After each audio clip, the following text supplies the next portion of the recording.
Ben, merci André et Lucie et Vincent de m'avoir aussi bien accueilli au pied levé, puisque j'ai appris que la salle habituelle était indisponible et malgré ça, ben, voilà, vous êtes bien installés, je crois, et donc tout le monde voit bien, tout le monde entend bien. Il faut parler plus fort ou pas? Ça va? Voilà. Et donc on va parler de l'humusation. Et l'humusation, ben, ça va se faire dans un jardin forêt de la Métamorphose, et ça sera vraiment pour une fois, une après-mort, qui sera site ou site, donc c'est du cradle to cradle, donc du berceau au berceau, donc réellement, suivant le principe de l'économie circulaire, et donc à 100% favorable à l'environnement, contrairement à ce qui se passe maintenant, où on peut dire sans crainte de se tromper et sans noircir la situation que c'est pratiquement 100% défavorable à l'environnement. Alors, je vais quand même mettre le grand écran, parce que une musique pour les autres qui sont là. Tu peux faire un peu plus fort, hein, tu peux parler plus fort. Un peu plus fort. Ouais. Donc ça sera donc une réelle métamorphose en 12 mois de la dépouille humaine en humus. Donc c'est vraiment passer d'un état à un autre qui est tout à fait différent. Et donc on va pouvoir remettre enfin aux couches fertiles les restes de ce qu'elle a produit, les restes de ce que la terre a produit, puisque si on est ce qu'on est, c'est parce qu'on a mangé les aliments que la terre a produits. Donc c'est logique qu'on lui rende au moins les restes de ce qu'elle a produit. Pour le moment, on a dit que ça c'était quelque chose qui ne nous a jamais effleuré, on n'a jamais pensé vraiment à boucler le cycle. Donc, voilà. Et donc sans empoisonner les vivants, ni gaspiller les ressources, cette prise de conscience, ça devrait, je l'espère, être un électrochoc pour qu'on soit capable d'éviter le dérèglement climatique. Donc ça peut aller jusque-là. Ça concerne les dépôts humaines et finalement on peut arriver à ce que la planète reste supportable, parce que pour le moment, ce n'est pas vraiment le cas. Enfin, en tout cas, ce qu'on nous annonce, ce n'est vraiment pas le cas. Alors, le facteur déclenchant, c'est parce que j'ai eu la chance d'être initié à l'art du compostage très jeune, puisque ça fait plus de 35 ans que j'ai eu cette chance d'apprendre à vraiment composter. Mais comme je suis un perfectionniste, j'ai voulu vraiment le faire le mieux que je pouvais. Donc, je me suis bien renseigné. J'ai eu cette chance de lire un livre très inspirant. Et ça a été pour moi limpide, pour nous, parce que j'ai fait ça avec mon père. Et donc on a notamment, quand on a vu comme la magie d'un tas de compost bien mené, à quelle vitesse ça décompose tout, et surtout les résultats qu'on obtient avec le compost obtenu, ben, pour moi c'était une évidence que c'était là qu'il fallait que je me retrouve quand je serais mort. C'était clair et net, j'ai dit, moi il faut que ça soit ça. Maintenant, il faut, c'est facile, mais la loi ne le veut pas. La loi en fait condamne si on ne reste pas dans les clous de l'incinération ou de la crémation. À l'époque, je ne savais pas tout ça, mais par contre, mon père savait déjà que le cimetière de son village, il y avait des problèmes de pollution aux cours d'eau et aux nappes phréatiques. Il le savait déjà. Donc, les autorités le savent depuis longtemps. Les nappes phréatiques aux abords des cimetières sont classées, pour la plupart, indépolluables. Donc c'est même pas pollué, c'est indépollué. Et c'est logique, parce que ce qu'on fait est tout à fait contraire à ce qu'on aurait dû faire. Mais, en plus, à l'époque, donc c'était fin des années 70, je ne m'imaginais pas qu'on avait autant de molécules chimiques qui étaient venues se mettre dans notre corps, et je suppose qu'en fin des années 70, ben, j'en avais moins que maintenant, malgré que j'ai essayé de manger le mieux que je pouvais, mais il n'y a rien à faire. La pollution, les façons de produire, parce qu'on est en moyenne plus de 200 molécules chimiques qui sont venues se mettre dans le corps. Plus fort, malgré nous. Alors il y a une artiste, je crois que c'était la mienne, Jérémy, qui a fait une présentation publique au TEDx. Et elle a, la première, vraiment bien expliqué ce problème, d'une façon même assez humoristique. Mais bon, ici, je n'ai pas la vidéo. Vous tapez Jérémy sur Internet, vous allez tomber sur cette présentation, où en fait, eh bien, elle démontre qu'il y a on est gorgé de molécules chimiques et qu'il faut faire un traitement pour éviter que les molécules chimiques continuent à polluer après notre mort. Et elle a imaginé, elle, des champignons. Et elle a raison, d'une certaine façon. Mais son idée, c'était d'essayer de domestiquer un nombre suffisant de champignons pour arriver à faire le travail. Alors, je ne sais pas comment elle n'a pas pensé le compostage. Donc elle a voulu essayer de dresser des champignons à nous découper en petits morceaux, enfin découper aussi les molécules chimiques en petits morceaux, et elle n'a pas pensé qu'il y avait finalement dans le sol tout ce qu'il fallait pour eux. Donc, elle avait en tout cas, elle a au moins eu le mérite d'attirer l'attention sur cette pollution qu'on a en nous. Le TEDx, c'est quoi? TEDx. C'est un endroit où tous les gens qui ont des projets innovants peuvent aller en parler pendant un quart d'heure. Et ça se fait quelquefois à Paris, en Norvège, il y a plusieurs endroits où ça s'est fait. Ça s'est fait en Belgique aussi une fois à Louvain-la-Neuve. Je ne sais pas trop comment, qui régit ça, mais en tout cas, il y a régulièrement une espèce de tribune où les gens qui ont des projets innovants peuvent aller en parler. Et elle a fait vraiment, comme on dit, le buzz quand elle a fait cette présentation, parce que c'est une artiste, et donc elle est venue avec une espèce de costume ninja, avec un genre de mycélium de champignons qui était dessiné sur son costume. Donc ça a fait rire. Et puis elle l'a fait d'une façon très elle doit être coréenne, non? coréenne, peut-être voilà, bien coréenne. Le nom est voilà, coréen. Voilà.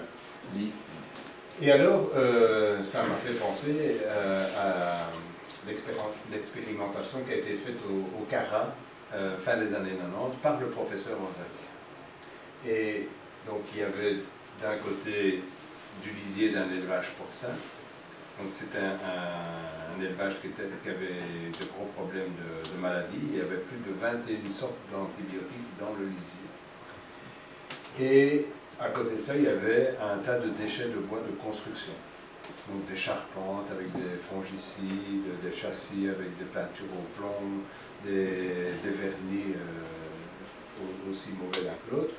Et donc, ils imaginaient qu'ils allaient devoir brûler en fait ces deux déchets parce qu'on ne pouvait pas ni mettre le lisier sur les champs, ni utiliser le bois tel quel. Donc, ils imaginaient d'incinérer.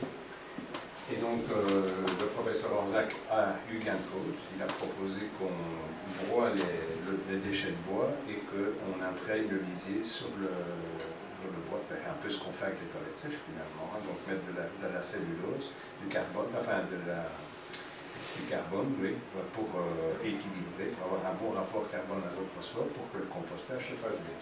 Mais on lui a dit, mais ça ne va jamais marcher, puisqu'avec tous les antibiotiques, avec tous les pesticides qu'il y a sur les produits chimiques qu'il y a sur le bois, le compost ne va pas démarrer.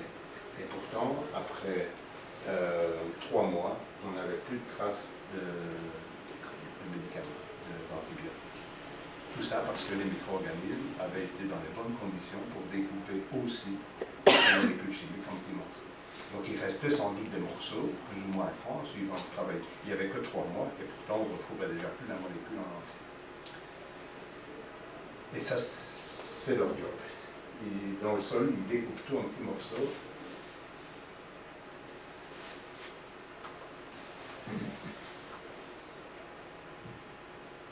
Donc au départ, on avait des déchets extrêmement toxiques. À la fin, il n'y avait plus de pollution.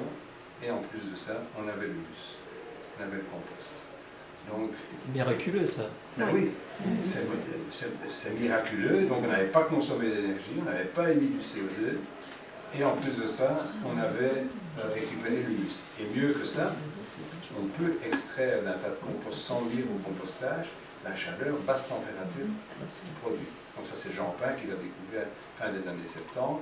Il avait déjà, avec son compost de broussailles, il avait déjà fait des expériences pour chauffer sa maison en soutirant une partie de l'énergie excédentaire du tas de compost sans, il ne faut pas tirer trop parce qu'à ce moment-là on ne peut pas refroidir trop, mais si on le fait d'une façon raisonnée, il y a moyen de chauffer une maison et Joseph a en Hongrie des gens qui se chauffent avec un tas de compost de 9 mètres cubes. Et pourtant, les maisons ne sont pas bien isolées, mais malgré ça, ça permet d'avoir au moins 17-18 degrés, même quand il fait l'hiver. Donc, il y a moyen, donc, non seulement de faire de l'énergie avec un tas de compost, sans nuire aux produits finis.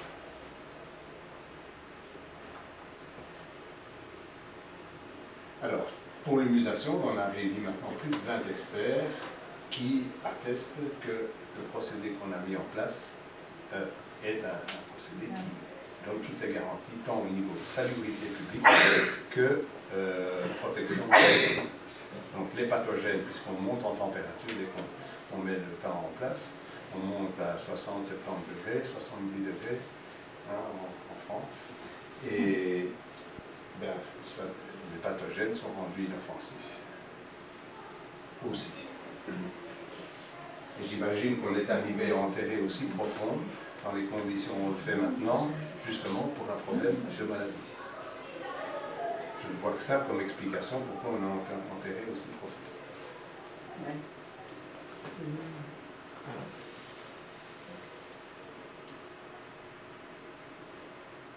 Voilà. Et donc pour le moment, la salubrité publique n'est absolument pas on n'a absolument pas de salubrité publique quand on enterre comme ça, puisque c'est pas possible qu'on ne pollue pas les nappes phréatiques.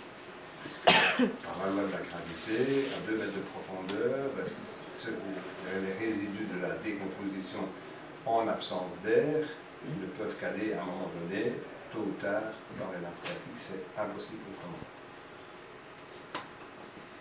Et quand on incinère, ben, c'est un peu pareil, si ce n'est qu'on l'envoie dans l'atmosphère.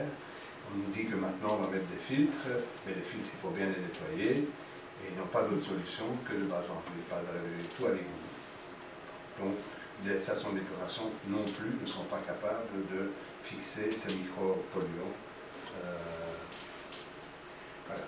Et non seulement on a les experts, donc on a plus de 20 qui ont signé dans notre comité d'experts, mais la législation canadienne, aussi bien le ministère de l'Agriculture que celui de la Santé, encourage les éleveurs qui ont des animaux qui sont morts, mais on parle d'élevage intensif, hein, donc les gens ils en ont régulièrement et ils ont peur des propagations des maladies, des épidémies, et donc plutôt que de faire appel à l'écarissage qui va de ferme en ferme et qui risque de propager la maladie, on leur conseille de faire le compostage à la ferme de leurs bovins et porcins morts. Donc il s'agit là de bestiaux de jusqu'à 800 kg. Donc moi j'avais eu l'expérience avec des poules, avec de lapins et puis avec un chien, mais il n'y a pas de raison que ça ne marche pas avec l'homme, mais quand on sait que ça marche aussi avec des animaux de cette taille-là, ben,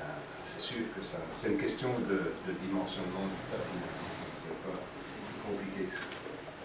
Ah, des papillons. Voilà le résultat qu'on obtient. Donc après 12 mois, ben, le cadavre, le défunt, est devenu en fait de l'humus. Parce que après 2 à 3 mois, tout ce qui est mou a été découpé en petits morceaux aussi par les micro-organismes du sol. Et on a donc accès à tout ce qui n'est pas biodégradable, comme par exemple des prothèses métalliques ou autres, des amalgames dentaires, enfin tout ce qui pourrait ne pas composter ou bien nuire à la terre. Donc on enlève tout ça et on peut passer les os à la moulinette à ce moment-là avant de refaire le tas pour que les os aussi soient transmutés en complexe acrylique stable pour fixer les phosphates. Parce que pour le moment, on a déjà dépassé le pic du phosphore. Et donc, C'est quoi le pipi phosphore? Ben, on a déjà épuisé les réserves de la planète. Donc c'est encore pire il n'y a pas que le pétrole Oui. qui va se raréfier, c'est un peu tout, hein, mais notamment le phosphore. Et en plus, les phosphates qu'on fait pour l'agriculture intensive, comme on fait maintenant, ça s'appelle de super phosphates, mais c'est pas vraiment super parce que c'est des phosphates qui sont lessivables. Donc si au moment où on les met sur le sol, tout n'est pas utilisé par les racines et les plantes, eh bien, en cas de pluie, ben, ça ne peut aller que vers une nappe phréatique aussi. Alors que quand on passe par le biais d'un compost comme on va le faire, on refixe les molécules de phosphate dans des complexes agrégorimiques stables, donc ils seront diffusés dans le sol au fur et à mesure des besoins des plantes.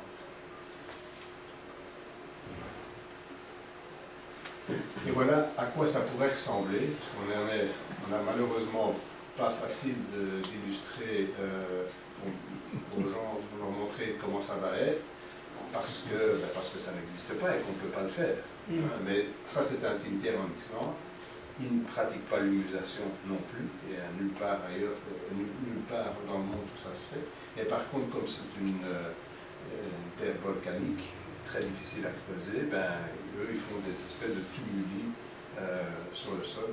Et donc, ça va ressembler finalement un peu à ça. Donc, il va y avoir en fait un teint individuel par personne. Et ça sera fait, non pas avec de la terre, mais avec le moyen de bois d'élagage qu'on va utiliser pour créer les conditions idéales pour que les micro-organismes du sol soient dans un fauteuil pour venir découper tout en petits morceaux. Et donc on rajoute 3 mètres cubes de broyat de bois d'élagage. Donc on fait d'abord une couche de 50 cm de broyat pour déposer le corps dans son linceul. Et puis on met une partie des fleurs que la famille ou les personnes ont apportées pour la cérémonie. Puis on recouvre encore avec 2 mètres cubes de broyat de bois d'élagage. Pourquoi?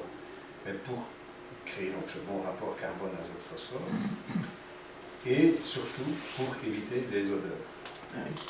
Pas tellement pour les odeurs en elles-mêmes, mais pour ne pas que les charognards soient attirés.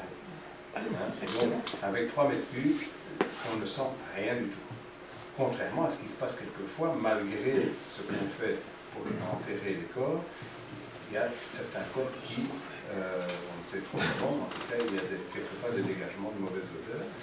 La décomposition, c'est quelque chose qui est vraiment très... Ça sent vraiment pas bon. Donc, avec ces 3 mètres de bois d'élagage, on a vraiment des conditions où la décomposition va se faire vraiment d'une façon idéale. Vous avez dit en Irlande. En Islande. En Islande. Mais ils ne musent pas, hein, ils ne font que enterrer, mais leur enterrement est plutôt sur le sol que dans le sol. Et ça, c'est la pierre, la stèle que mon associé principal, Guy Bazin, a sculptée pour son espace commémoratif. Donc, voilà, on va pouvoir y indiquer la date de son décès et son nom. Et voilà, c'est ça qu'il a pensé pour matérialiser l'espace où on va pouvoir venir se recueillir. Ça pourrait être aussi simplement un panneau sur l'arbre qui pousse. Parce que, donc, après 12 mois, ben, on va pouvoir, en fait, j'espère, faire une fête, quand on va remettre aux familles le seau de super compost qui sera obtenu par l'humusation du corps, pour pouvoir semer une graine de l'arbre qu'il aura choisi. Donc un érable, un châtaignier, un noyer, un pommier, pourquoi pas. Et là, on pourra dire vraiment que l'arbre va pousser grâce à l'humus obtenu. On ne va pas enterrer, on va mettre sur le sol et qu'on va recouvrir avec des feuilles mortes ou de la ponte de pelouse pour ne pas qu'il se dessèche. Le volume de ce qui finit fait quoi? Donc, donc on a le corps plus 3 mètres cubes, et ça va faire plus ou moins 1 mètre cube et demi après 1 an. Et donc, on ne va pas avoir besoin d'1 mètre cube et demi pour fertiliser l'espace commémoratif. Par contre, on va pouvoir remettre aux familles qui le souhaitent un seau de ce super compost. Et ça sera suffisant pour fertiliser l'espace pour faire pousser un arbre. Par contre, il restera encore quasiment 1 mètre cube et demi qui pourrait, lui, fertiliser une centaine d'arbres ou régénérer des sols qui ont été... Voilà, par exemple, non, mais on peut le faire ici, ou dans l'endroit où ça va se faire, on ne va pas transporter du compost aussi loin. Mais pourquoi pas, on pourrait aussi envisager ça, mais on peut en tout cas réparer les sols qui ont été malmenés par l'exploitation humaine. Toutes les sols de grande culture où il n'y a pratiquement plus d'humus, on est pour le moment en 1, maximum 2% d'humus, on a vraiment en moins de 100 ans d'agriculture industrielle, on a vraiment brûlé l'humus. Donc c'est ça qu'on arrive en dopant les sols avec les engrais et les pesticides. Et donc, comme espace commémoratif, l'avantage c'est que ça s'entretient tout seul. Et en plus, ça fixe le CO2. C'est quand même ce que la nature a trouvé de mieux. Non seulement pour fixer le CO2, mais pour en fait, et ça c'est finalement très peu de gens savent, que la photosynthèse chlorophyllienne, c'est pas uniquement ça fait pas seulement, ça fait des nouvelles molécules d'oxygène et des nouvelles molécules d'eau qui n'ont jamais existé. Par cette transformation du CO2 et dans la fixation dans l'arbre. Donc ça c'est vraiment important. D'ailleurs l'arbre pratiquement, c'est d'ailleurs l'exemple idéal, parce que le malheur c'est qu'on l'a tout le temps devant les yeux et qu'on ne le voit plus finalement. Mais ce qui se passe en forêt, c'est finalement, c'est vraiment ce qu'on doit copier finalement. Et la permaculture, c'est ça. On essaye de finalement se mettre dans les conditions pour qu'on ait un système comme en forêt qui fonctionne tout seul, sans avoir besoin d'aller bêcher, d'aller mettre de l'engrais, ni des pesticides. Il y a besoin de rien faire, simplement de laisser sur le sol les restes de ce qu'il a produit. C'est tellement simple que ça nous crève tous les yeux et pourtant on s'en éloigne. Alors quand on est convaincu, on peut aller cliquer en ligne. Quand on a tapé humusation.org, on tombe sur des liens pour signer la pétition. Ou bien il y a une pétition papier qu'on peut aussi télécharger sur le site. Et même mieux, l'acte de dernière volonté. Ça, c'est pour les gens qui sont déjà convaincus. On n'a pas besoin d'attendre d'être en phase terminale pour le faire. Et ça nous aiderait beaucoup qu'un maximum de gens qui ont compris, on peut avoir compris à 20 ans comme à 50 ans, comme à 80, que c'est vraiment mieux que ce qui se passe maintenant. Et donc, l'idéal, ce serait d'inonder les conseils municipaux, c'est comme ça qu'on dit, je crois, ici en France, avec les actes de dernière volonté. Parce que ça, c'est quelque chose qui a beaucoup d'importance. Normalement, on doit satisfaire aux actes de dernière volonté, sauf évidemment quand la loi ne le permet pas. Mais eux ont les contacts avec les politiques, avec les parlementaires. En tout cas, en Belgique, ce sont les parlementaires qui ont le pouvoir d'aménager la loi pour qu'on puisse le faire. En Belgique, on a la principale loi qui n'a pas fermé la porte. Donc, on dit il y a l'inhumation, il y a la crémation, virgule, 3 petits points. Donc, il faut juste créer un troisième mode de sépulture. Et voilà, pourquoi pas. Donc, si on envoie massivement l'acte de dernière volonté, eh bien, ça va normalement, eux aussi vont aller vers le politique comme nous pour faire légaliser finalement l'utilisation. Parce que c'est le vrai problème qu'on a. Je ne sais pas si vous avez eu l'occasion de lire le panneau qui est à l'entrée. C'est que les gens, le peu qu'on a communiqué sur le sujet, puisque finalement c'est nouveau, et les principaux articles sont sortis pour la Toussaint l'année dernière, et il y a des gens qui ont lu les articles et qui ont dit mais ça c'est vraiment ça qu'il me faut. Enfin, même si tout le monde n'a pas vraiment été aussi loin que moi dans la recherche des pollutions et tout ça, il y a quand même pas mal de gens qui ont quand même appris à composter et qui ont vu que c'était vraiment magique ce qui se passait dans la terre de compost. Et notamment Paulette, la personne là, qui a signé le témoignage là, à un moment donné, elle a dit à son fils, elle s'est couchée sur son tas de compost, elle a dit, tu vois, c'est là que je veux me retrouver quand je serai morte. Et finalement, elle a eu cette idée-là, pratiquement au moment où moi j'ai eu mon idée. C'est la même idée, quand même. Donc c'est pratiquement le même moment. Donc, quand j'ai appris qu'elle avait lu l'article d'Agenda Plus et qu'elle était vraiment... elle avait peur de mourir avant que ça soit légal. Elle avait même dit à son fils, il faut que je tienne le coup jusqu'au moment où ça sera légal. Ça m'a touché évidemment, donc je l'ai rencontré. Et voilà. Et c'est comme ça que on a été plus loin que l'utilisation des dépouilles humaines. On s'est dit qu'on n'allait pas s'arrêter en aussi gros chemin, parce que ça pouvait être un déclic pour comprendre qu'il fallait pas seulement au moment de la mort, mais il faut bien faire dès le moment où on a compris, boucler le cycle. Parce que pour le moment, on ne boucle pas le cycle. C'est pour ça qu'on a fait ce logo comme ça. On casse, donc on se sert, ça généreusement. Là, on exploite. Par contre, on s'en fout, on brûle, ou on enterre. En tout cas, on ne remet jamais d'une façon correcte, en tout cas pratiquement jamais, dans les couches fertiles. Donc ça, c'est vraiment...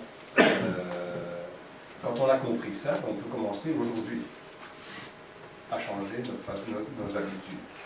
Et notamment avec les épluchures, avec les restes des repas, avec les déjections humaines et animales. Tout ça, en fait, ça doit revenir aux couches fertiles. Donc par le biais du compostage. C'est pour ça que j'ai amené un petit livre pour ceux qui l'intéressent, qui ça intéresse d'apprendre vraiment à bien composter, parce que c'est vraiment, je pense, quelque chose qu'on croit savoir, parce qu'il y a longtemps qu'on parle du compost, la plupart d'entre nous, on a au moins allé composter en mettant tout dans un coin de notre jardin, mais ça c'est pas assez noble. On met ça, c'est un peu poubelle, le compost c'est un peu poubelle. C'est pour ça qu'on n'a pas voulu appeler le processus de compostage des corps humains, bien même, c'est pourtant, le tout premier article, c'était un journal qui avait appris que j'avais fait la demande commune de Dinan pour pouvoir faire un jardin forêt de la métamorphose. Et donc c'est sorti un peu après que se soit connu avec André. Et le journaliste avait mis comme titre « Il veut composter les dépouilles humaines ». Je me dis, il va mourir. Et malgré ça, donc c'était un journal papier, avec une version en ligne, mais la plupart des gens à la mur, ils lisent le journal papier, et la plupart du temps, ils n'ont pas d'internet, et pas de Facebook et tout ça. Et malgré ça, il y avait dans la version en ligne de cet article, il y a eu 588 likes. Et donc là, je me suis dit, d'ailleurs c'était l'article le plus populaire la semaine du 8 juillet 2014. Alors que le titre, je me dis, mais le fou. Et malgré ça, je crois que à côté, c'est peut-être grâce à lui, que finalement on a pris conscience que ça ne rebutait pas les gens. Mais par contre, il fallait quand même trouver un nom plus beau, plus noble, et ça c'est mon cher ami André qui m'a soufflé.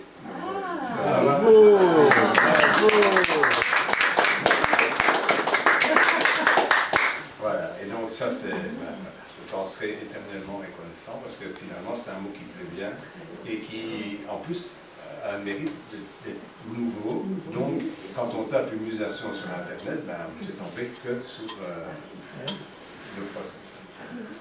Voilà. Et donc on n'a pas voulu s'arrêter en aussi bon chemin. Ah voilà, ah oui, il y a quand même encore un peu. Donc c'est la plus-value sociale, c'est qu'on va créer beaucoup d'emplois. Parce que ça va demander plus de travail du musée que d'enterrer ou d'incinérer. Et ça, c'est quand même pas négligeable. Et ça sera, par définition, des emplois non délocalisables. On ne va pas les délocaliser. Donc ça, c'est quand même pas mal. ça va. Voilà. Donc il y aura, donc on va créer des humusateurs agréés. Hein, donc on va former, qui seront, parce qu'évidemment on ne va pas demander aux députés de dire voilà, vous pouvez légaliser l'humusation et puis n'importe qui va faire ça n'importe où, n'importe comment. Non, ça ne vient pas. Hein, donc ça sera dans un jardin forêt de la métamorphose. Et là il y aura l'espace humusation avec tout l'état individuel, et puis un an après, ceux qui habitent à proximité planter leur arbre dans l'espace commémoratif. Et pour ceux qui n'habitent trop loin, on ne va pas les faire chaque fois se déplacer pour venir se recueillir, on va leur offrir, après 12 mois, le seau de compost avec déjà peut-être la graine qui commence à pousser, et ils vont pouvoir le mettre dans un terrain de famille, ou bien dans un bois à proximité du lieu de résidence de la famille. Et là, on met la stèle et dit, ben voilà, c'est ici que l'arbre qui pousse, c'est grâce à la grand-mère.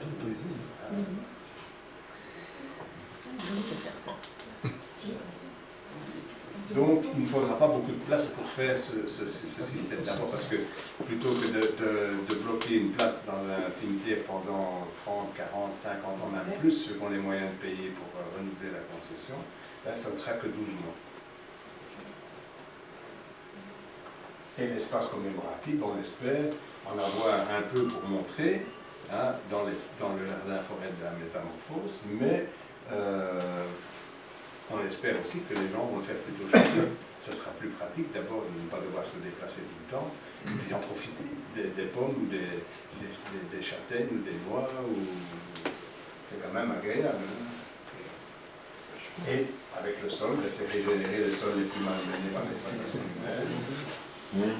Et faire par exemple des jardins forêts comestibles comme ça. Voilà. Donc ça c'est la première partie. Alors ou bien je réponds déjà aux questions maintenant de cette partie-ci, ou bien j'enchaîne et puis on pose des questions après, je ne sais pas comment. Oui, il y a certainement des questions. Il y a déjà des questions. Alors peut-être que autant y répondre maintenant donc c'est frais dans votre tête. Voilà. Je vous écoute. Moi, la question que je me pose, c'est l'espace. Ah oui. Ça va demander énormément d'espace. Non, plus qu'une tombe. Non, mais pas individuel. Et pour ce que vous appelez les jardins forêts de la métamorphose. Eh bien non, puisque l'espace commémoratif ne sera pas nécessairement là. Donc les gens vont pouvoir reprendre le compost obtenu, pour ne pas devoir payer une concession pour pousser un mais moi arbre. je pense dans la première phase. Ah ben là, ça ne prend que 3 mètres carrés. C'est comme avant. Ça ne prend que 3 mètres carrés et ça ne dure qu'un an. Mais si on n'a pas de jardin. Par corps. Oui, mais dans une journée, combien de personnes? C'est ça, Ben, je pense. pour vous donner un ordre de grandeur, à Namur, j'ai les chiffres, donc à peu près 2000 morts par an, et on est plus ou moins à 110, 115 000 personnes. Donc ça fait plus ou moins 2% de la population qui meurt par an. De toute façon, comme tous les jours, les gens qui meurent sont enterrés. Au niveau espace. Mais en fait, Mais ça ne prend que 3 mètres carrés par personne. oui, mais Mais je ça, pense c'est que dans le cas où tout le monde se ferait humuser. la question de Monique, à mon avis, c'est l'espace dans un premier temps, l'espace collectif dans un premier temps. Le même jour, ici, en fait, Et si par on son arbre, corps, il faut ça aussi sera avoir son 3 jardin. mètres Si on carrés. veut avoir son arbre. Sauf pour ceux qui vont peut-être dire, Dans son moi je jardin, ne veux pas avoir d'espace commémoratif individuel, et alors peut-être qu'on arrivera à un système où on va pouvoir muser plusieurs corps en même temps. Mais ça c'est uniquement, il y a un projet à Seattle, où là ils imaginent le faire à l'américaine évidemment, mais Seattle c'est 7 millions d'habitants, donc c'est une grande tour en béton, et ils mettent les corps au fur et à mesure. Ça fait penser à Charnier, je ne pense pas qu'on soit prêt à... Pourquoi? Parce que Seattle, ils ont déjà... Non, ils n'ont pas non plus. Ils n'ont pas non plus, mais ils sont comme nous en réflexion, et leur projet à eux, c'est en fait de faire un compostage collectif. Mais Si on a un jardin de la métamorphose, Ah non, on n'appelle pas ça de comme la ça. métamorphose. Ils appellent ça Urban Death Project. Voilà. Mais n'empêche que le Ça donne pas résultat envie. est beaucoup moins mauvais que ce qu'on fait normalement. mais quand on a son seau et qu'on va aller planter son arbre, Oui. mais si on n'a pas de jardin, Eh bien, si on n'a pas de jardin, on a toujours bien à proximité du lieu de résidence un bois qu'on connaît et on va va pouvoir dire, ben voilà, on va aller épandre le muscle obtenu, planter la graine, mettre une stèle en disant, voilà, ben, c'est telle personne qui va faire pousser l'arbre. On peut faire comme Mais là, il faut une autorisation. Là, il faut une autorisation. Là. Mais non, parce que c'est, en fait, c'est un peu comme les cendres. Oui, mais si on met une C'est stèle, pareil, c'est pareil. si on met une stèle, on va déjà Mais avoir. maintenant, on en met bien au bord des routes quand quelqu'un a été scratché, et donc on met quelquefois une croix pour montrer que c'est là qui s'est tué. Ben, pourquoi pas? Pourquoi pas? Si l'arbre va sur le champ de voisin, Mais c'est pas gênant. Ça, c'est uniquement pour la tendance actuelle est plutôt d'aller vers pas d'entretien. Et donc pas de traces. Si la plupart des gens qui se font incinérer, c'est en disant, ben, comme ça, on épand les cendres, on peut les épandre en mer, ou bien les enterrer au pied d'un arbre. Il y en a qui le font, hein, puisqu'il y a des zones biodégradables. Ou bien aller les disperser à tout moment, comme ça, on peut le faire. Le problème, c'est les stèles. Les arbres ne sont pas éternels non plus. Si, c'est légal. Non, mais un arbre, ça dure quand même Je longtemps, suis surtout très sur la souvent ça, semaine. je viens de le vivre. Surtout sur la semaine. Ce qui n'est pas légal, c'est de le garder chez soi. oui, c'est ça. Oui, non, parce qu'on dit c'est pas légal, je viens de le vivre, je suis désolée, mais... Donc, ce qui n'est pas légal en France, c'est de garder une urne chez soi. On peut la mettre où on veut. Si c'est dans la mer, il faut être à 5 km des côtes. Si c'est... Il y a des urnes dégradables, je viens de hier, d'en mettre une dans la mer, voilà, qui fondent dans ce cas, en 24 heures. Et la loi, c'est de ne pas les garder chez soi, c'est ça la loi. C'est pas les répandre quelque part, on peut les mettre... Il faut le déclarer à la mairie de naissance de la personne où on a mis les cendres. Voilà. Bah oui, mais je pense que c'est pour les gens qui font de la généalogie, et ça permet de savoir cette personne, elle est décédée quand et où, et voilà. Mais voilà, donc En Belgique, ils autorisent encore, mais ça les embête, que les gens reprennent l'urne pour la garder chez eux, parce que la plupart du temps, pendant la première année, elle est bien mise en valeur, et puis après, finalement, on la met dans un grenier, et puis... Ce qui a été dit, c'est qu'il y a des urnes qui ont été retrouvées dans des maisons, et on ne sait pas... Alors c'est vrai que maintenant, les jardins souvenirs, il suffit d'aller... Mais c'est vrai qu'il y a eu au niveau des scientifiques, ils se retrouvent avec des urnes, voilà, et c'est quand même pas... Donc en principe, une urne, elle peut rester dans le crématorium 1 an. Dans le crématorium? Oui, ils les gardent 1 an, et après, ils les répandent eux-mêmes. Et si les personnes, légalement, on doit déclarer qu'on les a répandus, où on l'a fait, la ville, quoi. Et c'est ça la loi. Alors, je vous dis, il y a des gens qui sont même prêts à payer 5 000 € pour envoyer 3 grammes de ces cendres autour de la Terre. Ah oui. Est-ce qu'on peut avoir une idée de la réaction que vous avez suscitée en allant voir des représentants des pouvoirs publics pour leur soumettre cette idée? Oui, bien sûr. C'est un peu comme pour tout le monde. Passer le premier moment d'effroi, peut-être au départ, de parler d'une façon aussi rapide et aussi ouverte de la mort, en général, ça passe très très très bien. Et je vais donner un autre exemple qui est quand même fort significatif aussi, c'est que on fait maintenant de plus en plus des cafés de la mort. Donc pour apprendre, pour permettre aux gens qui vivent des deuils difficiles de rencontrer d'autres personnes qui sont dans le cas aussi, et donc de pouvoir parler plus, leur permettre de faire peut-être plus rapidement le deuil.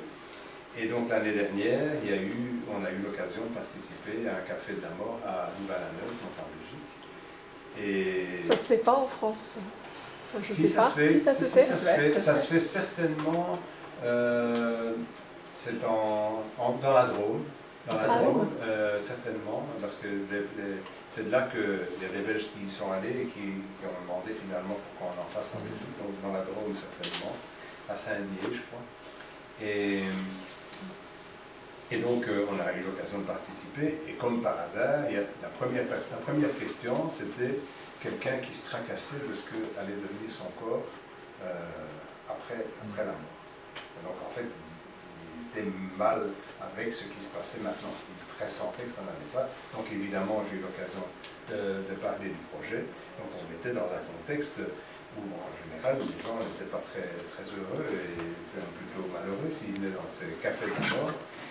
Et d'un coup, quand on a répondu à plusieurs questions, parce que c'était le tout début, peu de gens connaissaient encore ça, ben, ça a été vraiment l'enthousiasme. Au point qu'il y a même une personne qui a dit à la fin de la réunion, mais dans ces conditions-là, on aurait presque envie de mourir. Et parler de la mort dans ces conditions-là, c'est tout à fait autre chose. C'est comme si, dans l'esprit des gens, ce qu'on leur demandait de choisir, ben, ça ne leur convenait pas du tout et ils pressentaient en tout cas que c'était vraiment pas bon pour les générations futures. Et le fait de savoir qu'un an après, on n'aurait plus le problème de la pollution, et deux, on avait de l'humus pour pouvoir régénérer le sol, c'est terrible. Comme moi d'ailleurs, comme moment où j'ai eu cette idée-là, je me dis, mais dans un an après, tu te rends compte, je vais faire des petites fleurs, je vais faire des arbres. Comment est-ce qu'on pourrait ne pas aimer ça, hein? Et le nom Café de la Mort, c'est quand même un peu... Ah ben oui, mais ça c'est pas nous qui avons mis en place. Hein. En même temps, c'est un Suisse. Vous êtes allé, il y a marqué Café de la Mort?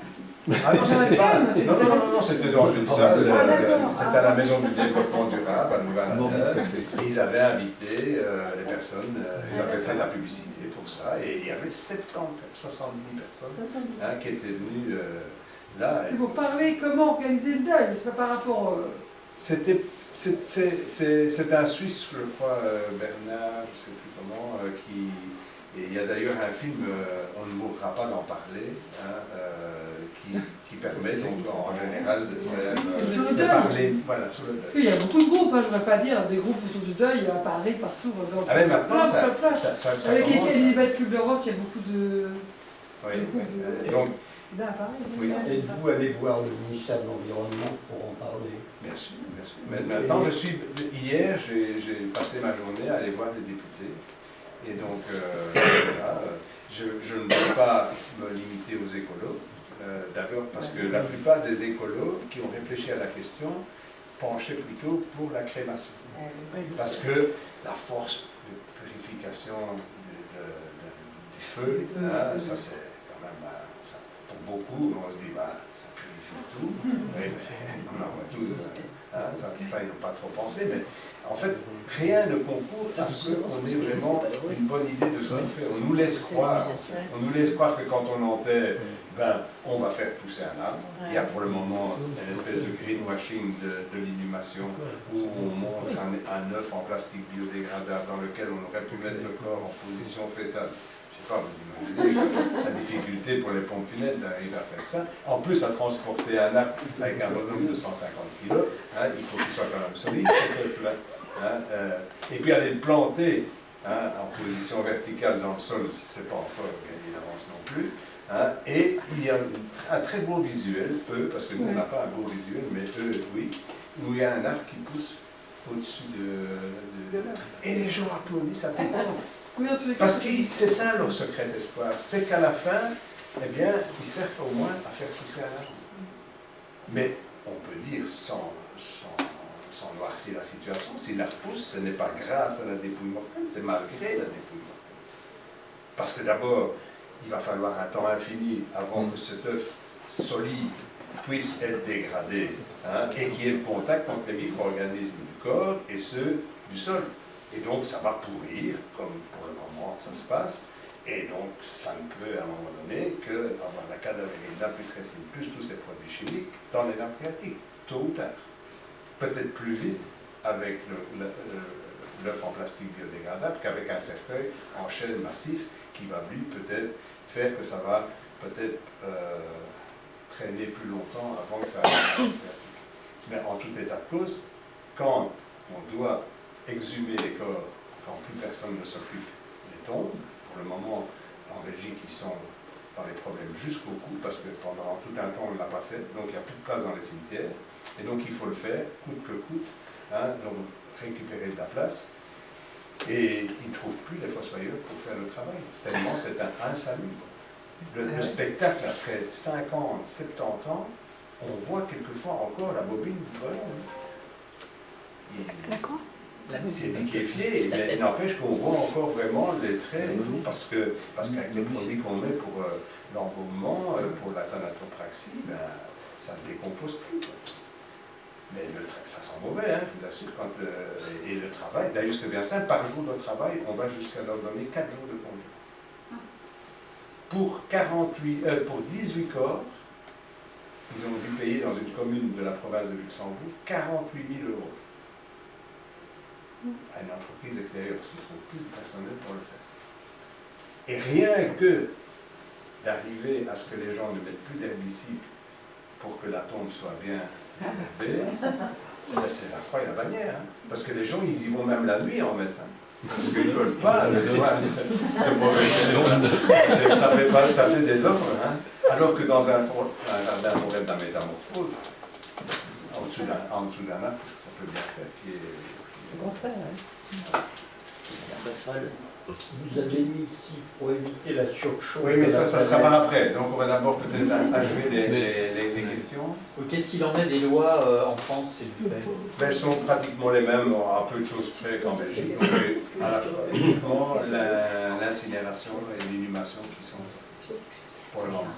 En France, il y a une possibilité de faire l'enterrement dans un terrain de famille, mais c'est surtout réservé aux nobles, parce que finalement c'est vraiment un piège, parce qu'une propriété par après ne peut plus être finalement vendable, parce qu'on doit toujours permettre qu'on puisse venir se recueillir. Et donc ça veut dire qu'elle doit toujours être ouverte tout en étant fermée, mais donc ça veut dire que quand on vend, finalement on a quand même toujours n'importe qui est susceptible d'aller se recueillir n'importe quand sur la tombe. Donc ça c'est le président de la FIF, Michel Carnic, qui m'a expliqué ça, parce que cette année on a fait une conférence commune comment c'était là-bas, c'était Argentan, dans l'Orne. Et donc c'est ça qui a fait la photographie là, pour le maire. C'était l'article après cette conférence.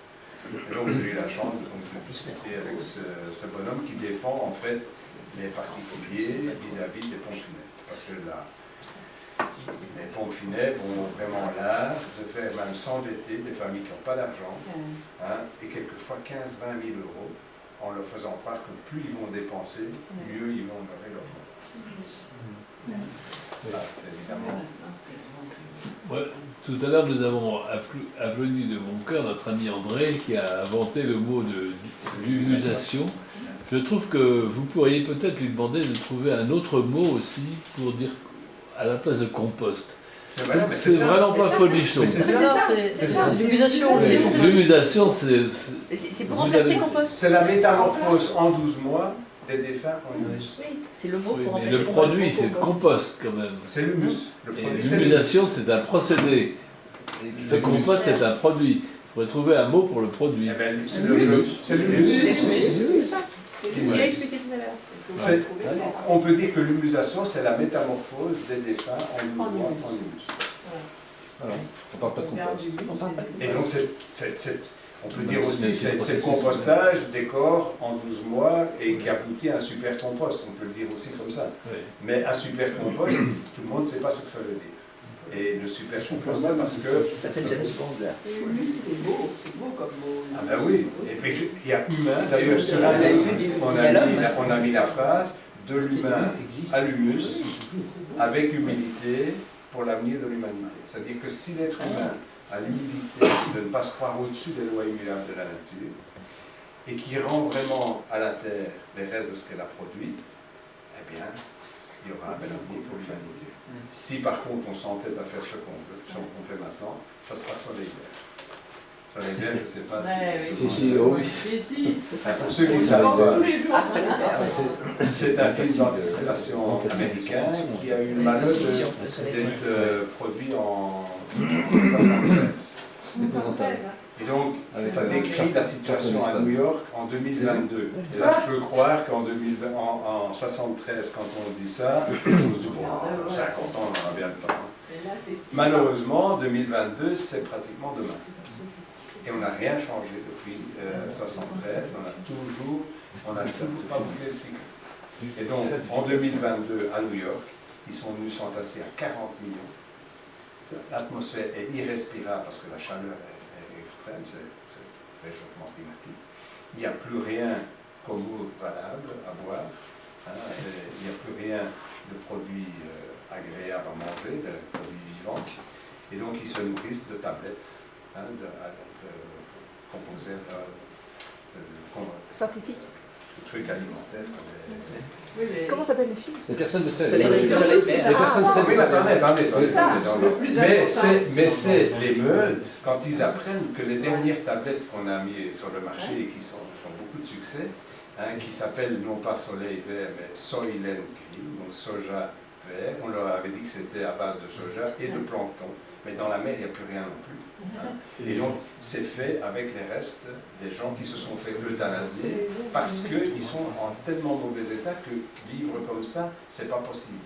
Et donc, on utilise en fait les restes humains pour faire des tablettes pour Très bien. C'est très bien fait. il me semble quand même que c'est mieux de passer par le compostage. D'accord. Il y a une scène de la confiture. Il y a des clandestins. C'était quand même visionnaire comme film. Royal, vous évitez la surchauffe de la confiture. On va en parler tout de suite. S'il y a plus d'autres questions. Ah oui, moi je... Beurre aux confitures. Oui. Oui, moi j'avais une petite question, mais sans doute que ça sera abordé dans la deuxième partie. C'est par rapport au corps déjà inhumé. Est-ce qu'on considère que c'est irrémédiable ou est-ce qu'il y a une solution à l'étape qui nous est proposée, par exemple quand on doit faire une réduction des corps dans les cimetières et que du coup on exhume les derniers, ce qui reste. Est-ce qu'à cette phase, on peut changer justement la direction et humuser Très bonne question. À mon sens, et notamment, surtout pour les couples où il y en a déjà un qui est mort et qui a été par exemple incinéré ou inhumé, rien ne m'empêcherait, à mon avis, d'imaginer qu'on exhume ou qu'on prenne l'urne funéraire et qu'on mette avec le dernier qui meurt. Ça sera moins bien, évidemment, on n'aura pas le même résultat puisque la matière aura été décomposée dans de mauvaises conditions, mais quand même, ils seront réunis pour la mort, après la mort. Donc, pour moi, techniquement, ça ne pose pas de problème. Au moins, les os vont pouvoir être... si c'est un souhait de la famille, bien sûr, ça devrait être possible. Ça serait, en tout cas, moi, je ne vois pas pourquoi on interdirait ça. Je ne vois pas pourquoi on interdirait ça. Au contraire, parce que pour le moment, quand on exhume les corps comme ça, non seulement il y a le prix, que j'ai annoncé tout à l'heure, c'est pas toujours aussi cher que ça, mais quand même, c'est quand même beaucoup d'argent, parce qu'en plus, on ne les met pas n'importe où. Et donc, ils font ce qu'ils appellent des ossuaires, en tout cas, c'est comme ça en Belgique. Ils regroupent 200 corps, et ça coûte 25 000 € pour les arroser en plus de chaux vif, pour faire passer les restes. Et tout ça, on s'en fout des nappes phréatiques, ou peut-être qu'on va mettre une vache, mais à un moment donné, elle va aussi lâcher, donc, surtout avec de la chaux vive. À part le côté moral, il y aura sûrement une énorme réticence de la part commerciale, de la part des pompes funèbres. Ah, ça certainement, les pompes funèbres, évidemment. Là, on va en parler un peu ici. C'est un lobby, bien sûr. C'est un lobby, ils sont très puissants. Très puissants. En Belgique, ils ont été même capables, à un moment donné, d'interdire des circuits en carton. En France aussi, c'est interdit. Il y a deux raisons. Il y a d'une part parce que quand on incinère, on a besoin, en plus des 200 litres d'équivalent mazout, de la chaleur du bois. 200 litres. Pour un corps. Pour un corps. C'est normal, on est composé à minimum 70-80% d'eau. Donc c'est difficile de faire brûler, ça ne brûle pas bien. Et en plus, il faut monter en température. Si par exemple, vous allez tuer votre belle-mère et vous mettez les morceaux dans l'incinérateur ménager, eh bien, c'est pas brûlé. C'est calciné, mais c'est pas vraiment brûlé. Donc il faut monter. Et la température? Pas loin de 1000 degrés, je crois, et pendant 1h30. Et malgré ça, il reste quand même des morceaux. Les morceaux ne sont pas non plus en poussière. Il faut passer vraiment régulier pour pouvoir après faire croire aux gens que c'est les poussières qui ont Dans le cours crématoire, à quelle température il y a entre 1000 et 1100 degrés. Et ceux qui sortent, Ce qui sort, au moment où on arrête, ce n'est pas encore tout à fait. Les fins, oui, mais les gros, non. Hein, et donc, ils doivent passer dans un broyeur spécial. Et ça pose d'ailleurs un problème quand les deux broyeurs du crématorium sont en panne, parce qu'on ne sait pas donner les cendres aux gens. Donc, voilà. Enfin, bon, ça. Nous aussi, on va passer les os à la moulinette pour avoir des plus petits morceaux pour que les micro-organismes puissent les décomposer intégralement. Alors vous, c'est à la moulinette, pas au broyeur. Voilà, c'est pas au broyeur. C'est pas vraiment fin comme ça. Ça ne sera pas fin comme ça. C'est pas nécessaire. Et on pourrait prendre le temps qui se décompose tout seul. C'est un peu idiot de faire attendre aussi longtemps tout le reste qui est déjà prêt à faire pousser les arbres. Donc, je crois que symboliquement, 1 an, c'est un beau laps de temps pour pouvoir dire, voilà, maintenant le deuil est fini et on peut avoir l'espoir de faire une fête, pourquoi pas. Moi, en tout cas, pour moi, ce sera mon cas. Je veux qu'on fasse une fête au moment où on aura l'humus pour pouvoir planter l'arbre. Mais puisque vous en parlez, donc les os, ça prendrait combien de temps, tout seul? Longtemps, Pour pas passer les bombes. Dans un tas, on a l'expérience. On ne peut pas le faire, mais on l'a fait quand même récemment. On a eu la chance d'avoir un âne qui nous tombe du ciel, mort.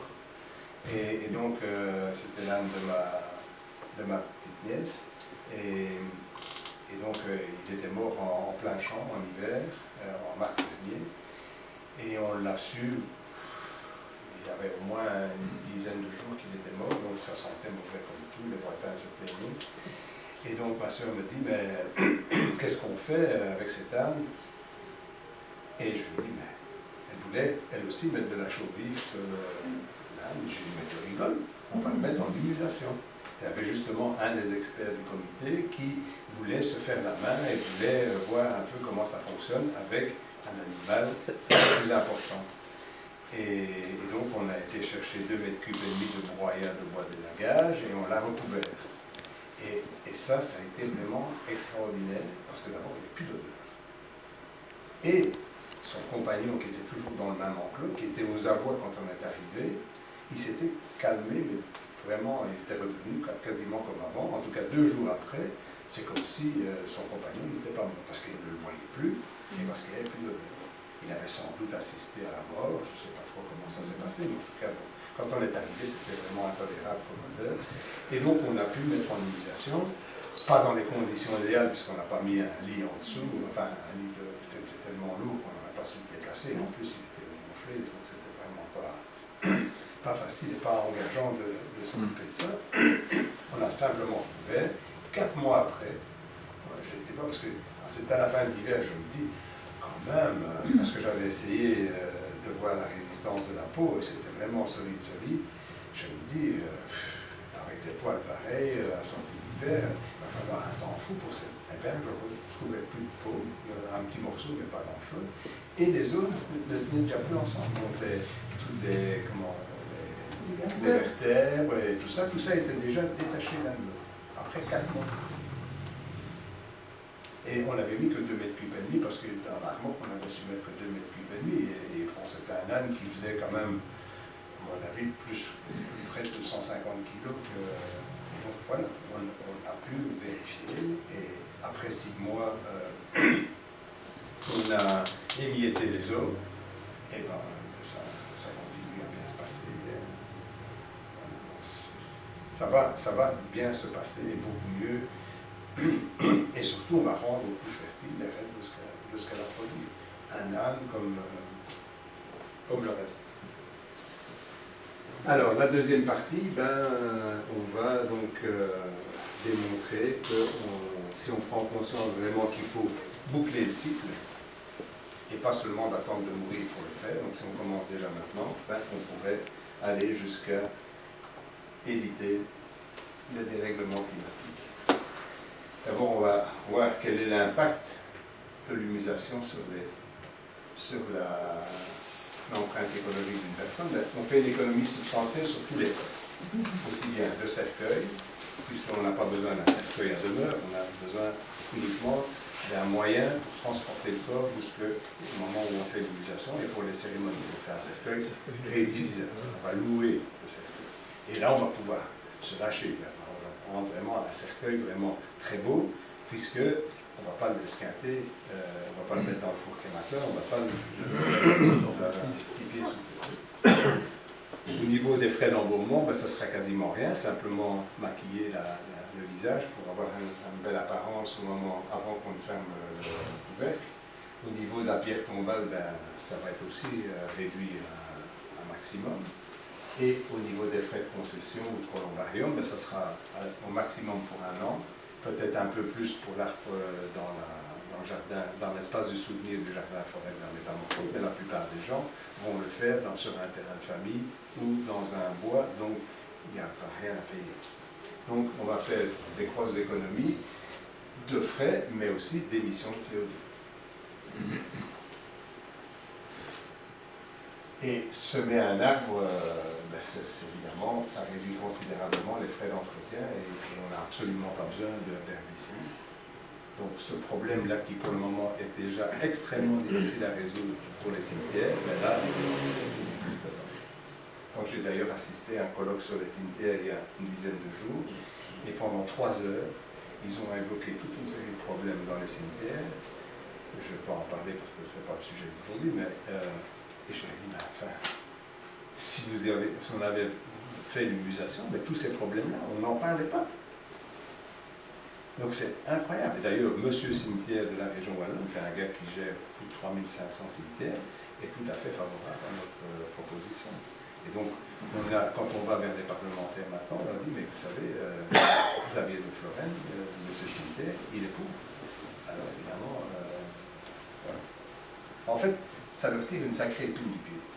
Parce que de plus en plus de gens, et surtout nous, la fondation qu'on a mis en place, elle a 2 buts. D'informer sur l'humusation, mais aussi sur les dangers de ce qu'on fait maintenant. On n'aime pas masser la situation, surtout tant que ce n'est pas légal, parce que ça ne sert à rien de faire baver les gens sur un sujet qui ne pourront peut-être pas en profiter. Mais par contre, dès que ça sera légal, à ce moment-là, ben, on va informer sur les dangers, parce que c'est important qu'on ne fasse plus n'importe quoi. Et pour ça, ben, il faut informer. Et l'arbre, on n'a pas besoin d'engrais ni de pesticides, puisque le super compost qu'on va obtenir va permettre de le fertiliser durablement. Et cet arbre-là, il va déjà, en touchant, fixer du CO2, tout en produisant des nouvelles molécules d'oxygène et d'eau. Et les 99% pourront servir à régénérer les sols les plus malmenés, comme je l'ai dit tout à l'heure. Donc là aussi, ça va contribuer à fixer du CO2. Et donc on peut raisonnablement estimer que l'adoption de l'humusation comme mode de sépulture, ça va diminuer de plus ou moins 5% l'empreinte écologique globale de la personne. Plutôt que de l'alourdir de 5 à 10% quand on utilise soit la crémation, soit l'incinération. Ça dépend de ce qu'on choisit comme pierre tombale, les l'ordre de grandeur. Donc une différence finalement entre les deux de plus de 10%. Donc c'est quand même énorme, hein, à la fin de la vie. Rien que cette décision-là, qui finalement va coûter moins cher que de passer à l'incinération ou à la crémation.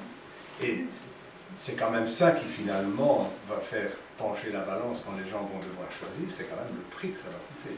Peut-être que la phase d'humusation coûte un peu plus cher puisqu'il y a plus de personnel à payer, mais par contre, on n'a pas tous ces frais-là. Et donc, globalement, on va faire d'énormes économies à un point tel que... oui, il y a aussi le problème au niveau de l'empreinte écologique des molécules chimiques. Hein. Donc, tout ça, ben, on n'en a pas. C'est difficile à chiffrer, mais c'est énorme, hein, ce qu'on lègue comme ardoise à nos enfants et à nos petits-enfants dans le cas d'une incinération ou d'une crémation.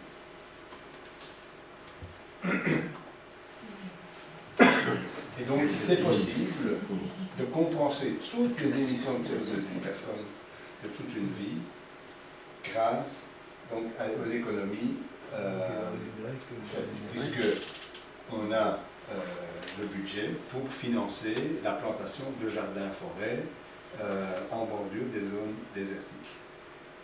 Pas avec le compost, pas nécessairement avec le compost obtenu ici, mais avec l'argent, on a notamment à Madagascar une ONG belge qui a déjà reboisé pratiquement 4 millions d'arbres, a replanté 4 millions d'arbres. Et ils ont estimé qu'il en fallait 9000 en moyenne pour compenser les émissions totales d'un Européen moyen. Donc, 9 000 arbres à Madagascar, on en plante 4 pour 1 euro. Donc, ça veut dire que pour 2250 euros, on pourrait racheter une virginité complète. Pas mal. Voilà, mais ça, c'est pas une obligation. Ça n'empêche que c'est quand même important de financer donc des jardins-forêts comestibles pour que, en bordure des zones désertiques, d'abord on stoppe l'avancée du désert, mais en plus qu'on regagne petit à petit avec le surplus de matières biodégradables qu'on va avoir pour regagner des parts sur le désert et donc pour produire suffisamment sur place et pour leur donner un but de vie sur place. Moi j'ai eu l'occasion, grâce à Paulette, d'aller en Tunisie au mois de mai parce que je lui avais expliqué mon projet de reverdir le désert. Je n'ai pas de rien. Et donc elle me dit, mais si tu veux faire ça, il faut que tu ailles à Gabès. Parce que là, l'oasis, il est en train de mourir et ils essayent de la sauvegarde de l'oasis. Et donc je suis allé à Gabès et j'ai vu effectivement que la situation était vraiment dramatique puisque le groupe chimique tunisien, donc l'État tunisien, qui fait des phosphates, s'est installé en aval de l'oasis. Et donc il a pompé dans les nappes phréatiques et donc évidemment, depuis 92, plus une goutte d'eau ne jaillit dans l'oasis, et donc l'oasis est en train de crever. Ils sont obligés de pomper dans les nappes phréatiques aussi, mais c'est en bordure de la mer, donc c'est de l'eau salée, enfin, c'est un bazar qui ne fonctionne pas, c'est pas durable de toute façon. Il y a eu, à son apogée, dans les années 60, il y a eu 750 hectares qui produisaient pendant toute l'année sur 5 niveaux. Donc ils nourrissaient tous les alentours jusqu'à Kérouan, donc à peu près 200 km je crois de Gabès. Donc c'était une nature extraordinaire et tout ça est en train vraiment de mourir, et y compris les gens de l'alentour. Il y a plus d'un jeune sur 3 qui n'a pas de boulot. Mais là-bas, il n'y a pas de chômage, donc s'ils subsistent, c'est parce que la solidarité des familles, mais en tout cas, c'est intenable. Donc on a mis en place un projet où, en pratiquant vraiment ceci ici, on arrivait à restaurer l'oasis tel qu'il était à son apogée. C'était assez simple, puisqu'il suffisait de changer une mauvaise habitude pour y arriver. C'est-à-dire qu'il ne fallait plus tirer la chasse. Il fallait que tout le monde passe aux toilettes sèches. Mais ce n'est pas impossible de le faire. D'ailleurs, le professeur Orzac l'a fait d'une façon sans trop le savoir, enfin, il l'a su par après. Ce sont des pères salésiens qui est à Lulumbashi. Quand ils ont vu qu'un quartier n'avait pas pu bénéficier des subsides pour faire des systèmes d'héritage, ils ont proposé d'informer la population sur les toilettes sèches pour qu'ils aient quand même un assainissement correct.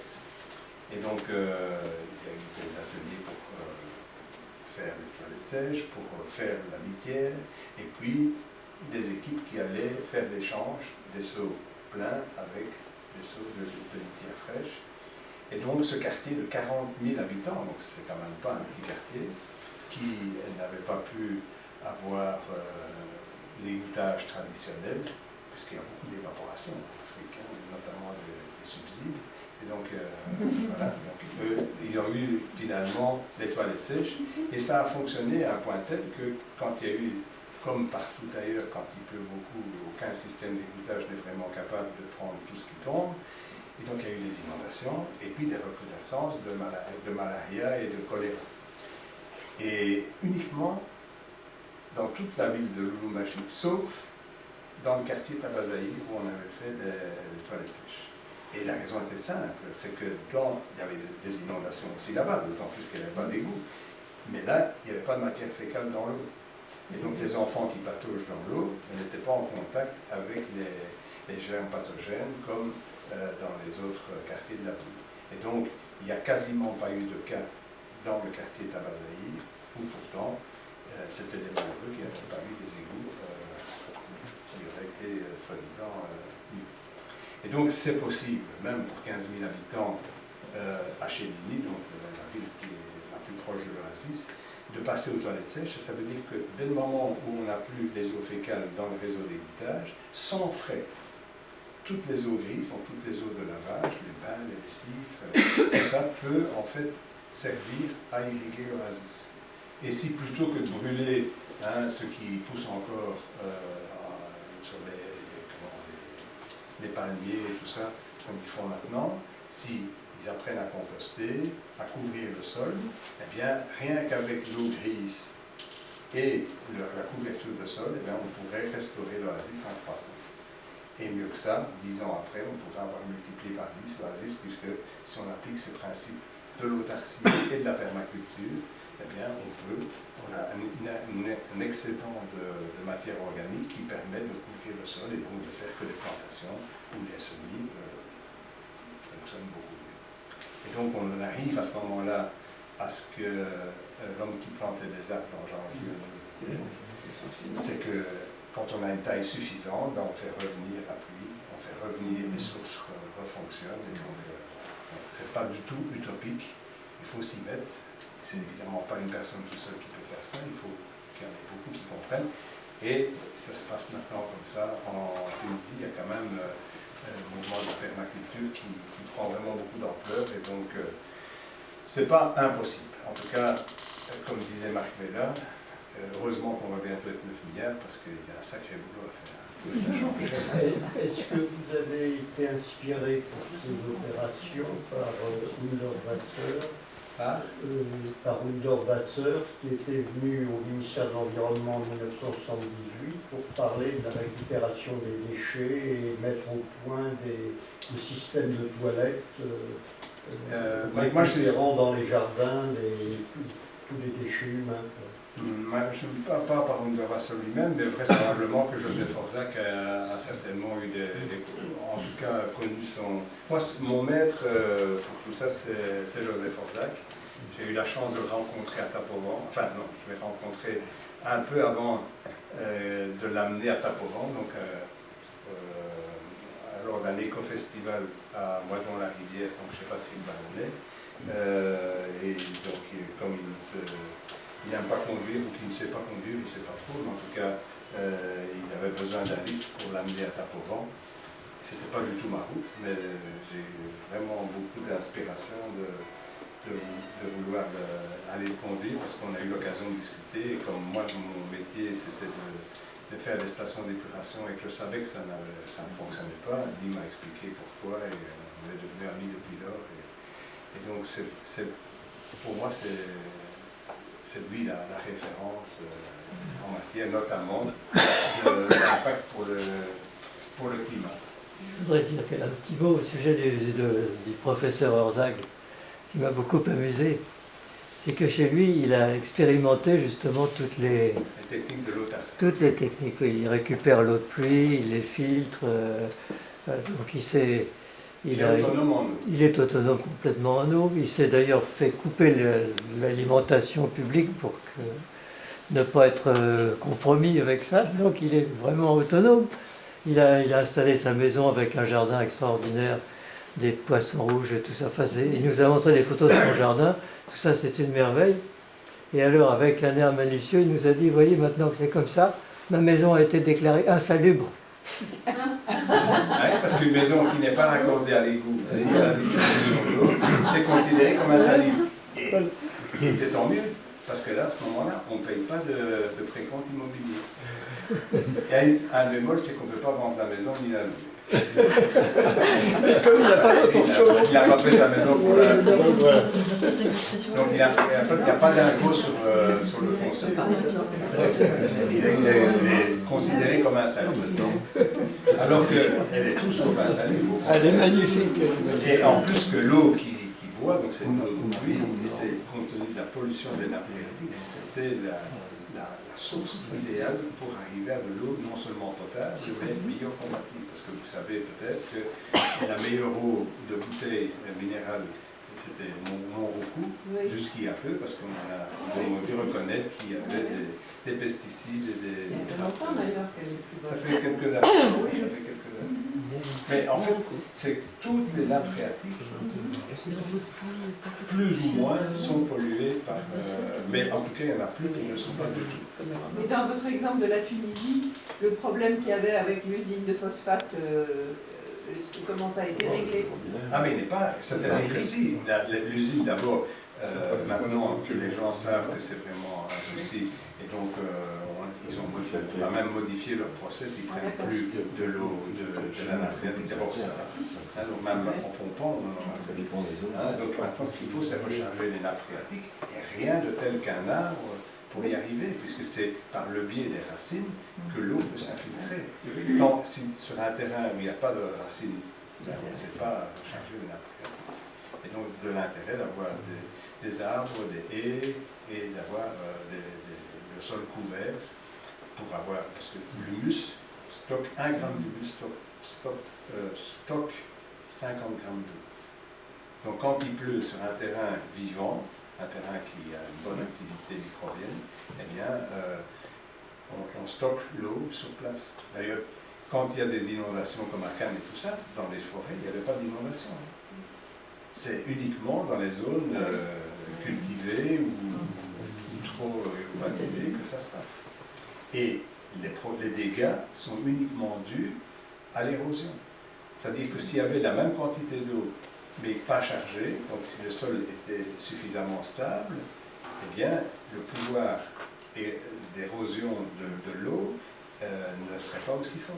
Et donc on n'emporterait pas les ponts, les maisons, comme on fait quand l'eau se charge petit à petit, et au fur et à mesure, plus elle se charge, plus elle esquinte. Et donc c'est important de remettre de l'humus dans le sol, et donc pour ça il faut le carbone, et c'est pour ça que c'est très bien l'humusation, parce qu'on utilise beaucoup de matière carbonée pour le process. J'ai été à un colloque dernièrement et il y a un Français qui a créé une petite entreprise et il plante des arbres dans le monde entier. Mais heureusement, je ne suis pas le seul à dire ça en fait. Donc c'est vraiment important. C'est vraiment refaire ce que la nature a toujours fait d'elle-même. Et l'aider un peu pour le moment, parce que si on sème des arbres maintenant, si on jette une poignée de graines sur le sol, il n'y a pas une chance sur 100 que ça germe tout ça. Tellement les sols sont en mauvais état bétonné. Et donc, ce qu'il faut maintenant, c'est mobiliser toute la biomasse disponible pour faire du compost, couvrir le sol. Et alors, à ce moment-là, on va, par le biais des champignons et tout ça, relancer un peu l'activité. Heureusement, c'est possible. Des gens, des spécialistes comme Claude et Lydia Bourguignon, disent que ça ne sera pas facile, mais ce n'est pas impossible. Il faut juste qu'on soit conscient qu'il faut boucler les risques. Parce que l'être humain s'est cru au-dessus de tout ça. Malheureusement. Et donc, sans vouloir nasser de la situation, j'aime bien cette expression-là, le système en vigueur nous oblige à choisir entre la peste et le choléra. Donc c'est pour ça qu'il y a plein de gens qui ont du mal à se décider sur l'après-mort, c'est que finalement, ils pressentent que ce qu'ils doivent... Il n'y a pas vraiment une solution meilleure que l'autre. Mais à propos de Tunisie, c'est un pays musulman, je crois que dans les pays musulmans, on n'enterre pas dans les cercueils. Voilà. Alors il y a déjà une partie du chemin qui est fait. Voilà. Et d'ailleurs, évidemment, je leur en ai parlé. Évidemment, là, ils ne parlent même pas d'incinérer. C'est vraiment impossible pour eux. Et ce qu'ils font est moins mauvais que nous, ça c'est sûr. Ça c'est sûr. D'abord, ils n'enterrent pas aussi profond. Il n'y a pas la nappe phréatique qui est si haute que nous, donc avant que ça m'atteigne, ça va prendre vraisemblablement beaucoup plus de temps, mais n'empêche que c'est perdu pour les couches fertiles, ça c'est sûr. Et donc ils ont été contents d'apprendre qu'il y avait une autre, il y a d'ailleurs quelques Tunisiens qui ont signé la pétition, parce que c'est tellement plus logique, et d'autant plus que pour arriver à ce que leurs terres soient encore vivables, parce que si on ne fait rien à Gabès, dans 15 ans, 10-15 ans, les gens ne pourront plus vivre là-bas, c'est impossible. C'est d'ailleurs pour le moment déjà fort étouffant, c'est plus comme avant avec la luxuriance de l'oasis où c'était vraiment un paradis, quoi. Ils avaient une qualité de produit incroyable. Ben voilà, donc on espère que ça va permettre de mettre en place un modèle résilient et que ce sera donc le déclic pour composter. Parce que ça, on ne va plus parler d'humusation dans ce cas-ci, quand ce sera vraiment pour composter un maximum de déchets, entre guillemets, puisque en permaculture, on n'a plus de déchets, ce sont des ressources. Il faut participer à la COP21. Ben oui, on pourrait. D'ailleurs, on a participé à Alternativa à Bruxelles en septembre. Ça m'a permis de récolter en un jour plus de 400 signatures pour la pétition, qui est à votre disposition, quand je pense, à la fin, si vous voulez signer papier. Maintenant, pour signer en ligne, ben, c'est possible aussi. Pourquoi pas peut-être signer de côté, ça ne fera pas de tort. Excusez-moi, mais quand vous parlez toujours d'incinération et de quelque chose d'excrémation. Quelle est la différence entre les deux? Il n'y a pas de différence. Non, c'est on incinère ou on utilise on fait la crémation. Parce que tu as dit tout à l'heure crémation ou incinération, on dit inhumation. Deux fois tu l'as dit. C'est pour ça que Inhumation. Voilà. Merci, inhumain.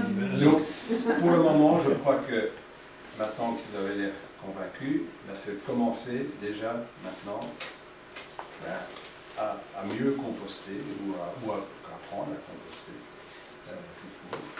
Et pour ça, donc, il y a un petit livre de Patrick Baronnet qui est extrêmement bien fait et qui parle non seulement de l'art du compostage, mais aussi de l'art de bien utiliser les toilettes sèches.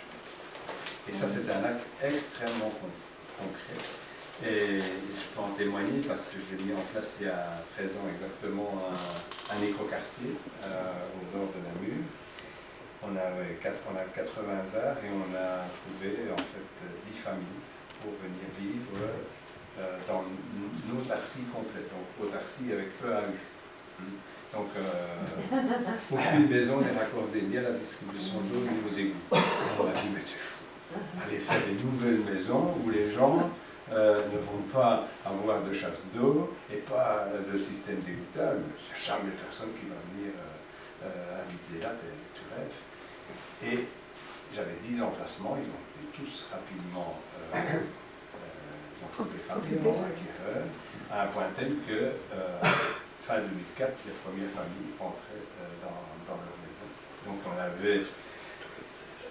on ne sait pas encore quoi. Je me souviens un peu, c'est extraordinaire comment on y est arrivé, parce que c'était vraiment une gageure, parce que c'est pas fait. C'est pour ça que sa maison a été déclarée insalubre, et on a obtenu le permis de bâtir pour 10 maisons en même temps.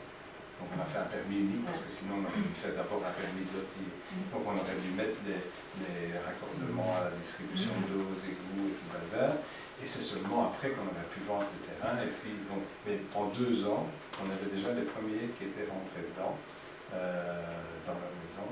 Et donc on a obtenu le permis d'une façon assez merveilleuse. Et donc on a un exemple que c'est possible de vivre dans des maisons qui sont évidemment économes en énergie, évidemment, on y avait pensé aussi, mais on avait surtout le volet de l'eau.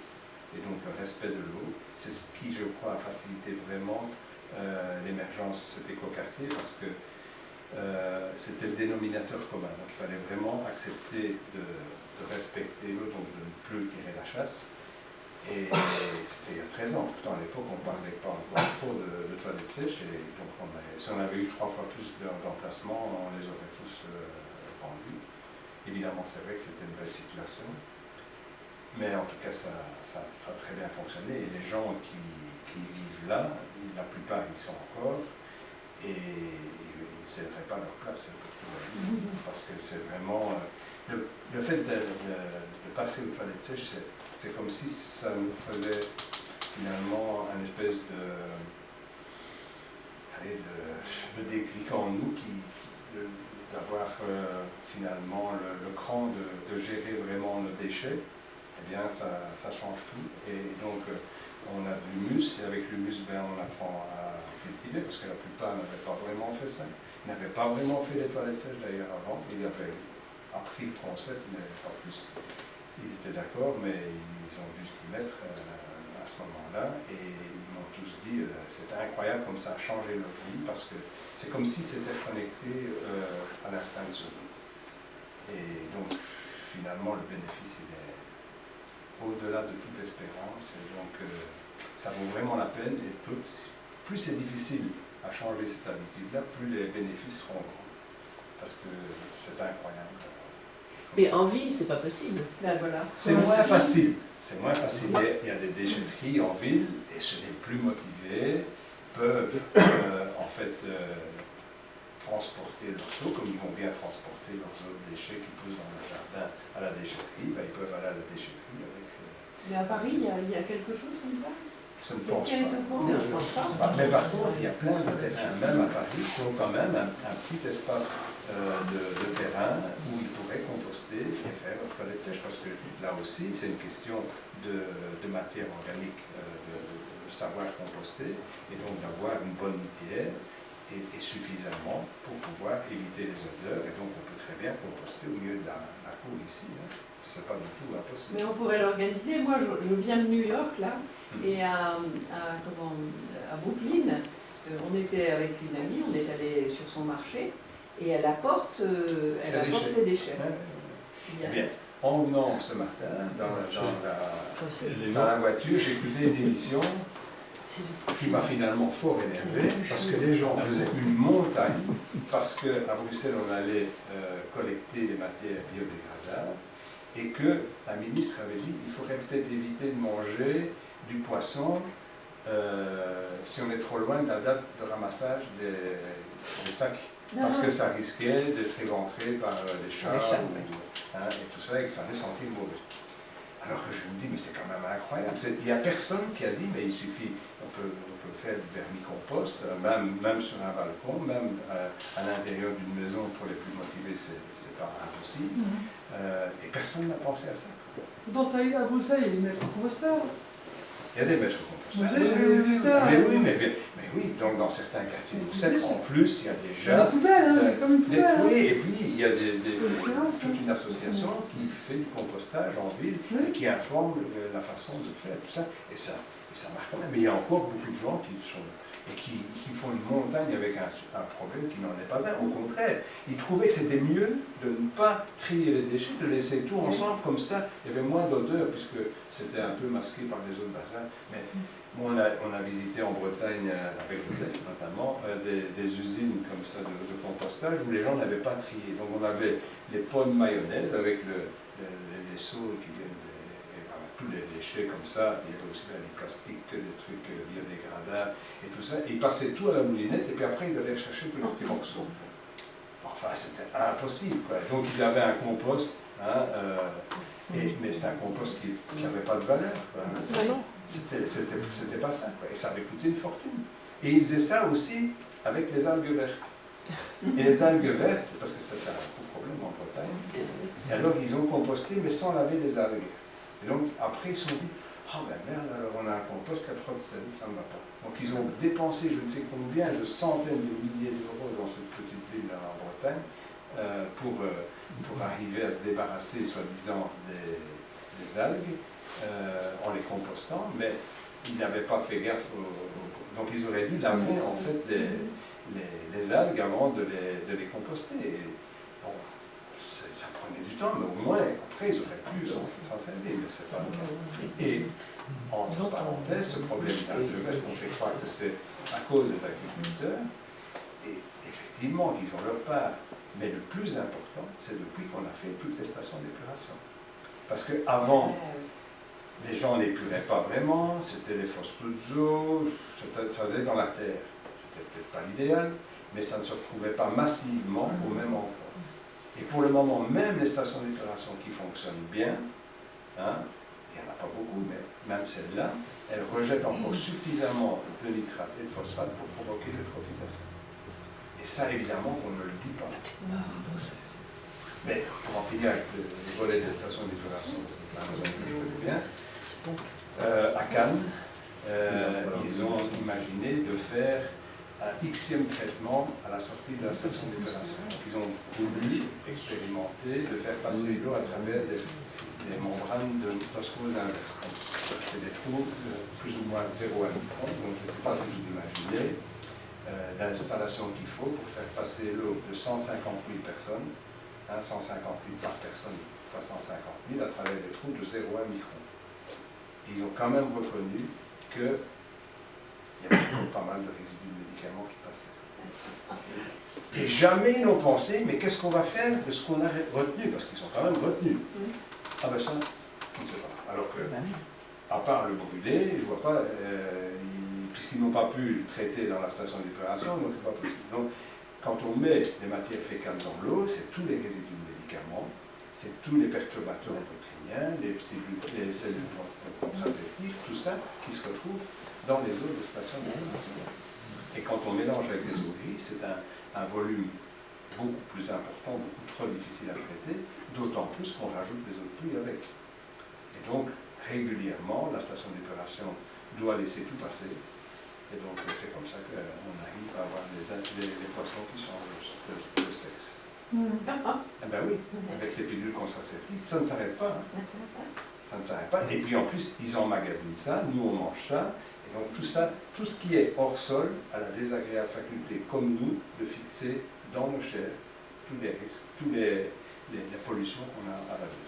Il n'y a que dans le sol que là, les micro-organismes ne nous mangent pas, ils nous découpent en petits morceaux. Et donc cette pollution-là est aussi découpée. Il n'y a que dans ces conditions-là qu'on peut les rendre à jamais inoffensifs. Donc il y a de l'espoir. Bien sûr qu'il y a de l'espoir. J'espère que je vous ai au moins donné de l'espoir. Oui. Et donc on peut donc arriver à enrayer le processus de dérèglement climatique. Mais pour ça, il faut qu'on s'y mette tous. Il faut qu'on comprenne vraiment qu'il ne faut pas se croire aussi au-dessus des lois de la nature, comme ce qu'on a fait pour le moment. Et il faut changer des habitudes. Une des principales, c'est de tirer la chasse, malheureusement. On nous a fait croire que c'était indispensable pour notre hygiène et pour la facilité, alors que quand on voit le nombre de produits qu'on nous vend pour que soi-disant c'est mieux aussi facile à entretenir, soit hygiénique, et quand on voit la publicité pour le détol où la vie dans la cuisine est beaucoup mieux depuis qu'on tue 99,99% des bactéries. Alors qu'est-ce qu'on serait sans les bactéries? Il faut juste copier finalement l'exemple de la forêt. Et donc le processus de luminisation ne saurait pas ne pas fonctionner puisque on ne fait rien, on met juste les conditions idéales pour qu'eux viennent faire tout le boulot. Quelles que soient les molécules qu'on va encore pouvoir mettre sur le marché, et il y en a encore certainement des centaines et des milliers qui sont en préparation, qu'on va nous faire croire que c'est vraiment ce qu'il nous faut. Et donc, eux, ils vont découper tout, et ils travaillent 24 heures sur 24, 7 jours sur 7, gratuitement. C'est quand même bien. Hein? Voilà. Bravo.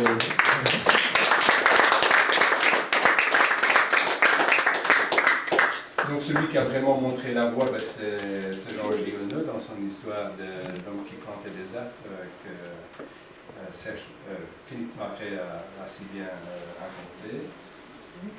Et Orzac, lui aussi, il a vraiment démontré qu'il fallait vraiment planter des arbres pour profiter de l'opportunité qu'on a maintenant, parce qu'on peut le voir comme ça, le fait qu'il y ait beaucoup de CO2 dans l'atmosphère qui menace le climat, mais c'est peut-être aussi une chance pour planter vraiment beaucoup d'arbres pour pouvoir nourrir tous les gens d'une façon correcte et motiver les jeunes, parce que s'il y a bien un projet qui anime beaucoup d'ailleurs dans les groupes de permaculture, il y a beaucoup de jeunes, et donc ils sont vraiment fort intéressés par ça, et là, en 6 mois, des délinquants profonds peuvent vraiment reprendre goût à la vie en voyant les résultats qu'on obtient par la permaculture et par l'autarcie. Donc si on combine à la fois la permaculture et l'autarcie, parce que la permaculture,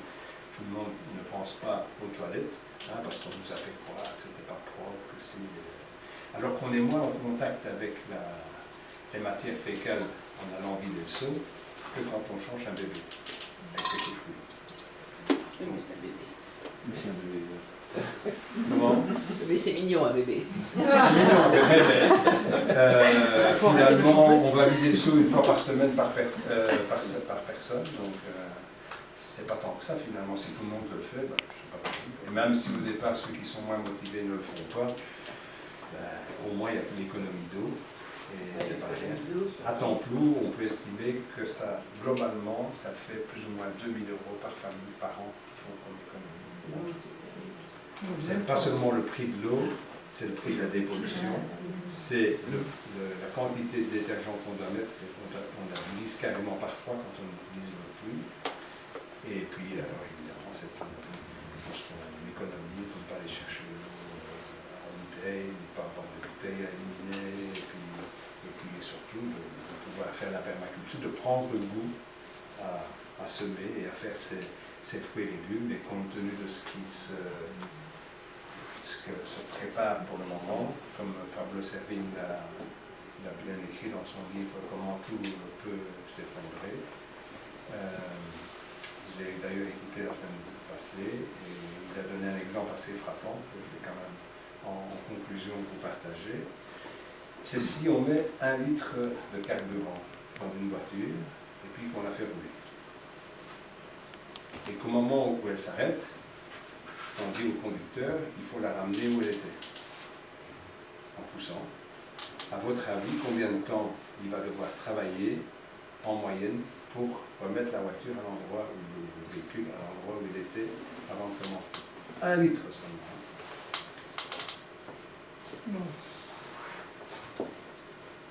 Eh bien, 1 mois. 1 mois de travail humain pour arriver à ramener la voiture où elle était. Donc on a bénéficié pendant trop de temps d'une énergie abondante, un concentré d'énergie extraordinaire, et on va bientôt ne plus y avoir accès, parce que pour le moment, au départ, il fallait seulement 1 litre pour en avoir 100. Maintenant, on en arrive à ce qu'on soit plus ou moins le même. Ça coûte autant que ce que ça donc le prix va augmenter. Et donc, comme les engrais et les pesticides sont faits à base de pétrole, ben, ça sera plus tenable. Donc, soleil vert, moi je crois que ce serait maintenant qu'il faudrait le programmer, hein, parce que maintenant, 2020, ça ne paraît pas si loin que ça. Donc, ça doit être...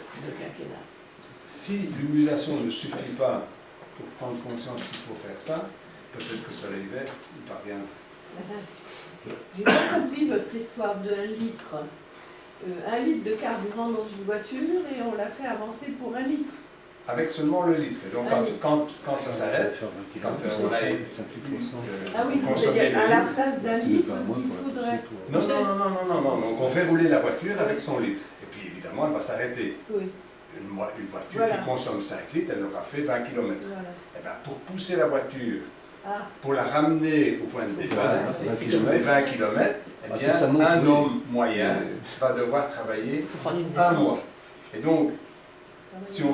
Ben oui, pour ramener la voiture à son point initial. Il va mettre 1 mois à la ramener. Ben oui, parce que c'est tellement dur. 1 tonne, une moyenne, une voiture, ça pèse 1200 kg en moyenne, hein, pour pousser, eh bien, il faut 1 mois de travail. Et donc, quand on dit qu'il faut 200 litres d'équivalent mazout pour incinérer une personne, ça veut dire que c'est 200 mois de travail. C'est énorme quand même. Tout ça pour dire qu'on utilise c'est pas rien. On n'a pas besoin de ça pour gaspiller. Donc, il est temps que vraiment, d'abord qu'on accepte que ça va, on va devoir vraiment changer fondamentalement. Tous ceux qui auront appris à composter et à produire eux-mêmes leurs aliments vont avoir une sacrée longueur d'avance sur tous les autres. Et donc, voilà. Il y a ce petit livre ici, oui, ce petit livre. Oui, il faut le sortir. Qui pourrait vous donner le goût, comme moi, apprendre à composter. Ça coûte seulement 10 €. Et il y a non seulement comment faire le compost, mais aussi comment utiliser, comment fabriquer sa toilette sèche et pour avoir vraiment les résultats. Je vais le faire passer. Et à Paris, comment on fait alors? À Paris, c'est peut-être un peu moins facile, mais il y a des privilégiés comme André qui a une maison en dehors de Paris aussi. Voilà. Et c'est comme ça que... Pas encore, mais je le fais.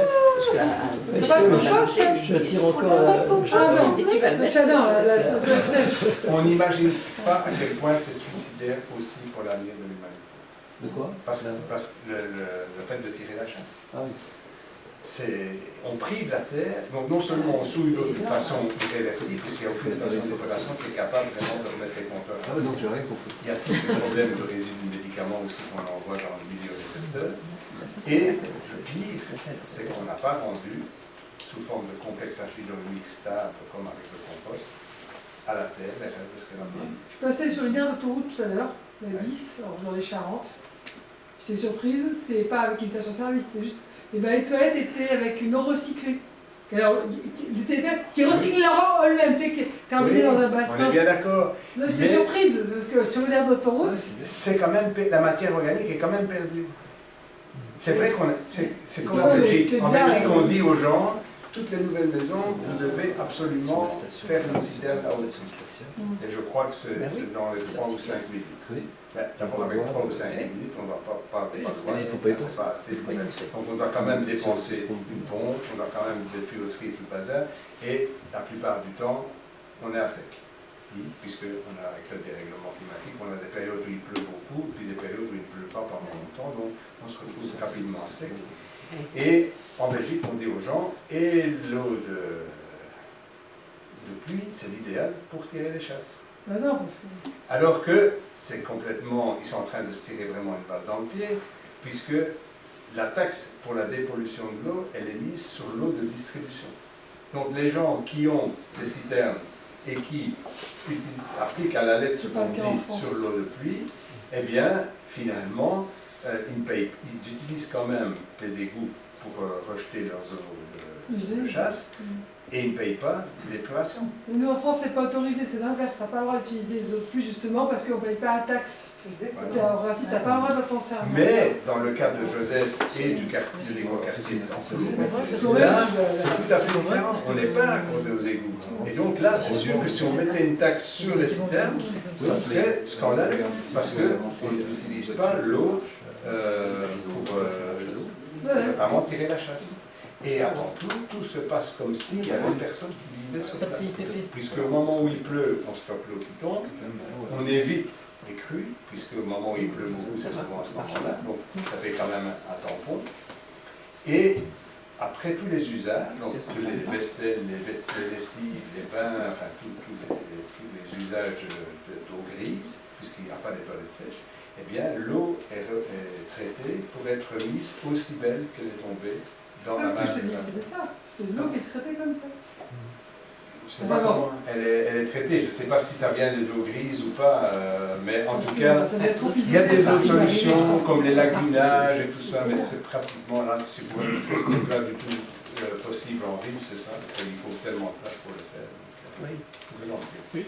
Vous nous avez expliqué qu'on peut faire du compost à partir principalement, si j'ai bien compris, je ne suis pas sûr, mais je crois, de 2 sources, le corps humain, une nouvelle pratique funéraire, et les déchets alimentaires. Hein? Est-ce que vous pouvez nous donner une idée de la comparaison en masse, en tonnes, je ne sais pas quoi, de ces 2 masses? Quelle est la plus importante quantitativement? La plus importante, c'est les déchets alimentaires, hein, et oui. Avec les toilettes sèches, évidemment. C'est pour ça qu'il ne faut pas attendre hein, de dire moi je vais me faire du musée, donc je suis un bon, donc je n'ai plus rien à faire. À la limite, je vais payer pour planter des arbres en Madagascar pour compenser mon empreinte écologique. L'idéal, c'est d'avoir l'humilité aussi de recycler tous les déchets, et y compris les toilettes. Alors, à partir du moment où je me doutais que la comparaison serait dans ce sens-là, mais alors, maintenant, si on compare les aspects psychologiques, moraux et autres qu'il y a, il n'y a aucun aspect psychologique important, négatif, pour le traitement des déchets alimentaires, alors qu'il y a d'énormes aspects culturels et autres, des réticences du côté de la nouvelle pratique funéraire. Pourquoi pas mettre le paquet sur les déchets alimentaires plutôt que sur la nouvelle pratique funéraire Mais parce qu'il faut les deux. Ouais, on peut quand même imaginer une priorité. Ça a commencé pour les déchets alimentaires. Imaginer une priorité, et effectivement, si on en fait déjà un des deux, c'est déjà mieux que ce qu'on fait maintenant, parce que la plupart des gens maintenant ne font ni l'un ni l'autre. D'abord parce que l'utilisation des corps, ça c'est pas légal, mais par contre on peut commencer tout de suite demain.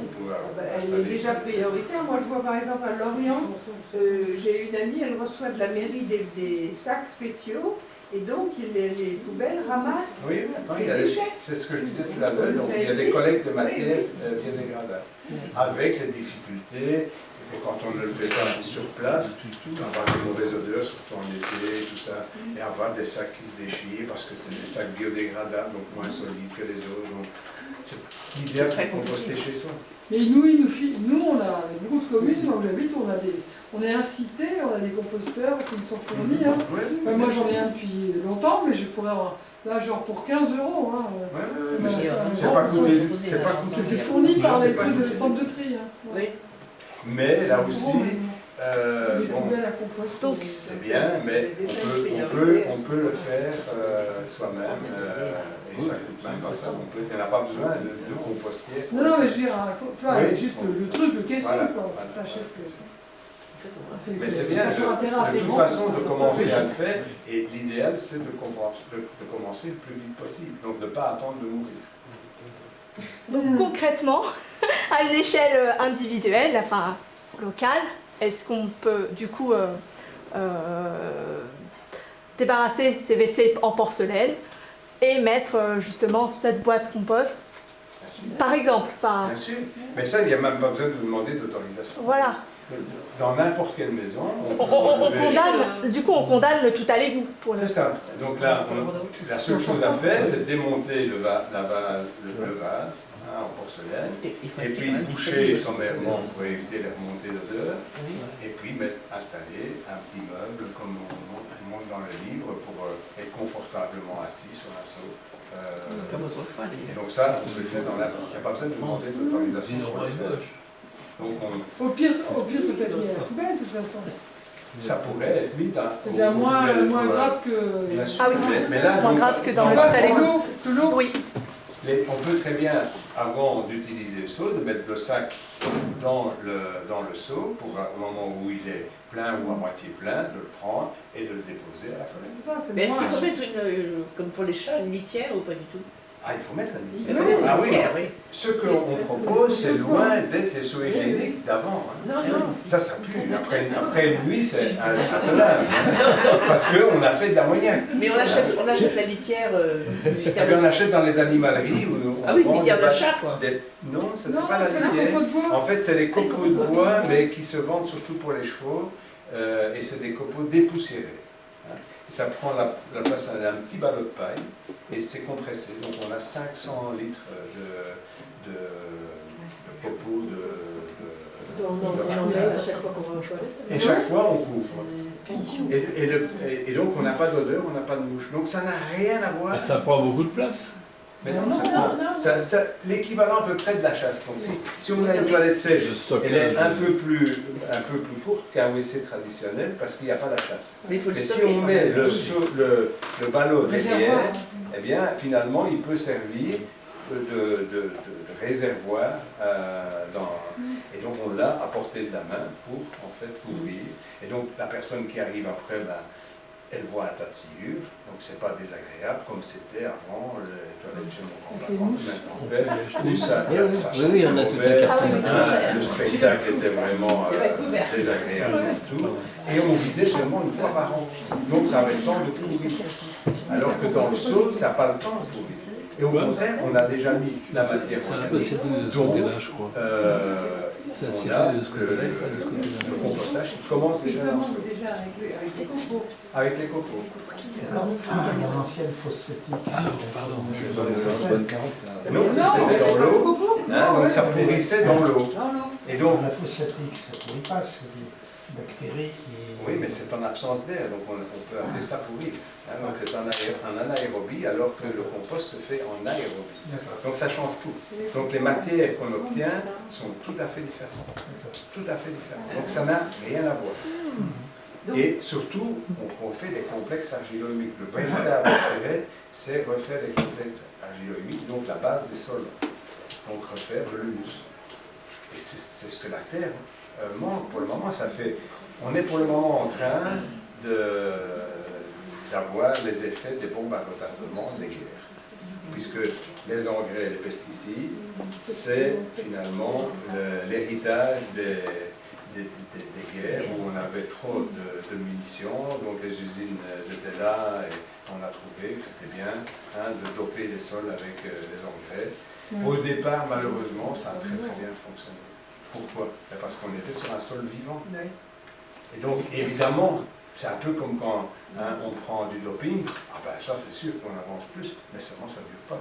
Et donc, plus on avance, plus il faut prendre des produits, à la fois pour avancer et pour éviter les problèmes de la décomposition naturelle des produits qui poussent, puisque la Terre se rend compte d'une certaine façon que ce qu'elle fait pousser n'est pas bon, et donc elle ne pense qu'à une chose, c'est à le détruire pour qu'elle retourne à la Terre. Et nous, on passe son temps avec des produits pour éviter que ça soit détruit, et ça nous détruit.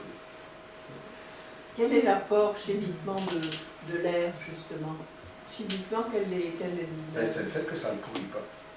Et donc ça veut dire qu'on fait appel à des micro-organismes qui ne peuvent pas fonctionner quand il n'y a pas d'air. Et donc, c'est une autre faune. C'est le travail que font les vers de terre.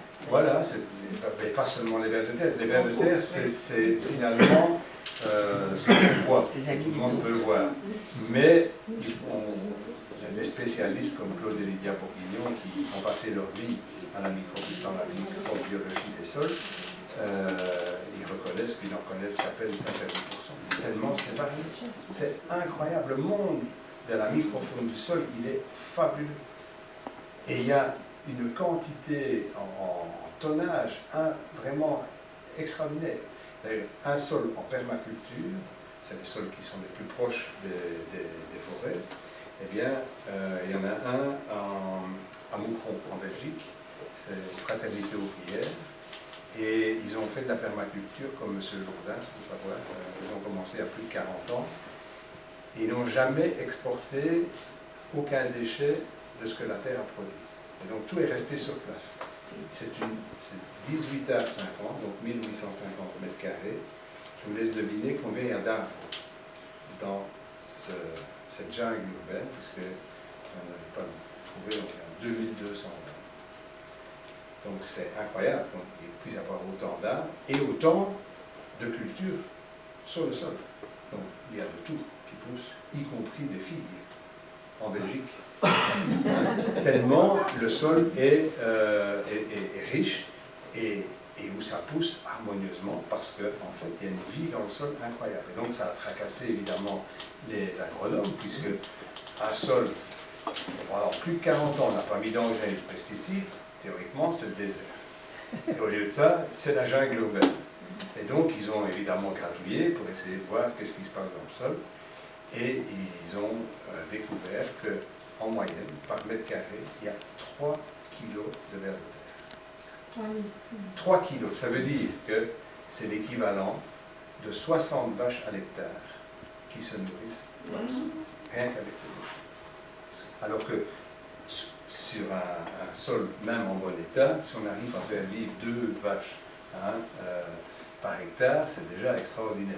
Et là, rien que des vers de terre. Et on s'accorde à dire qu'en poids, les vers de terre, c'est plus ou moins ce qu'il y a comme beaucoup plus petit aussi. Donc ça voudrait dire qu'il y aurait 120 vaches à l'hectare qui peuvent se nourrir rien que des déchets qui sont restés sur le sol de ce que la terre a produit. Voilà, donc c'est possible. Il n'y a plus qu'à.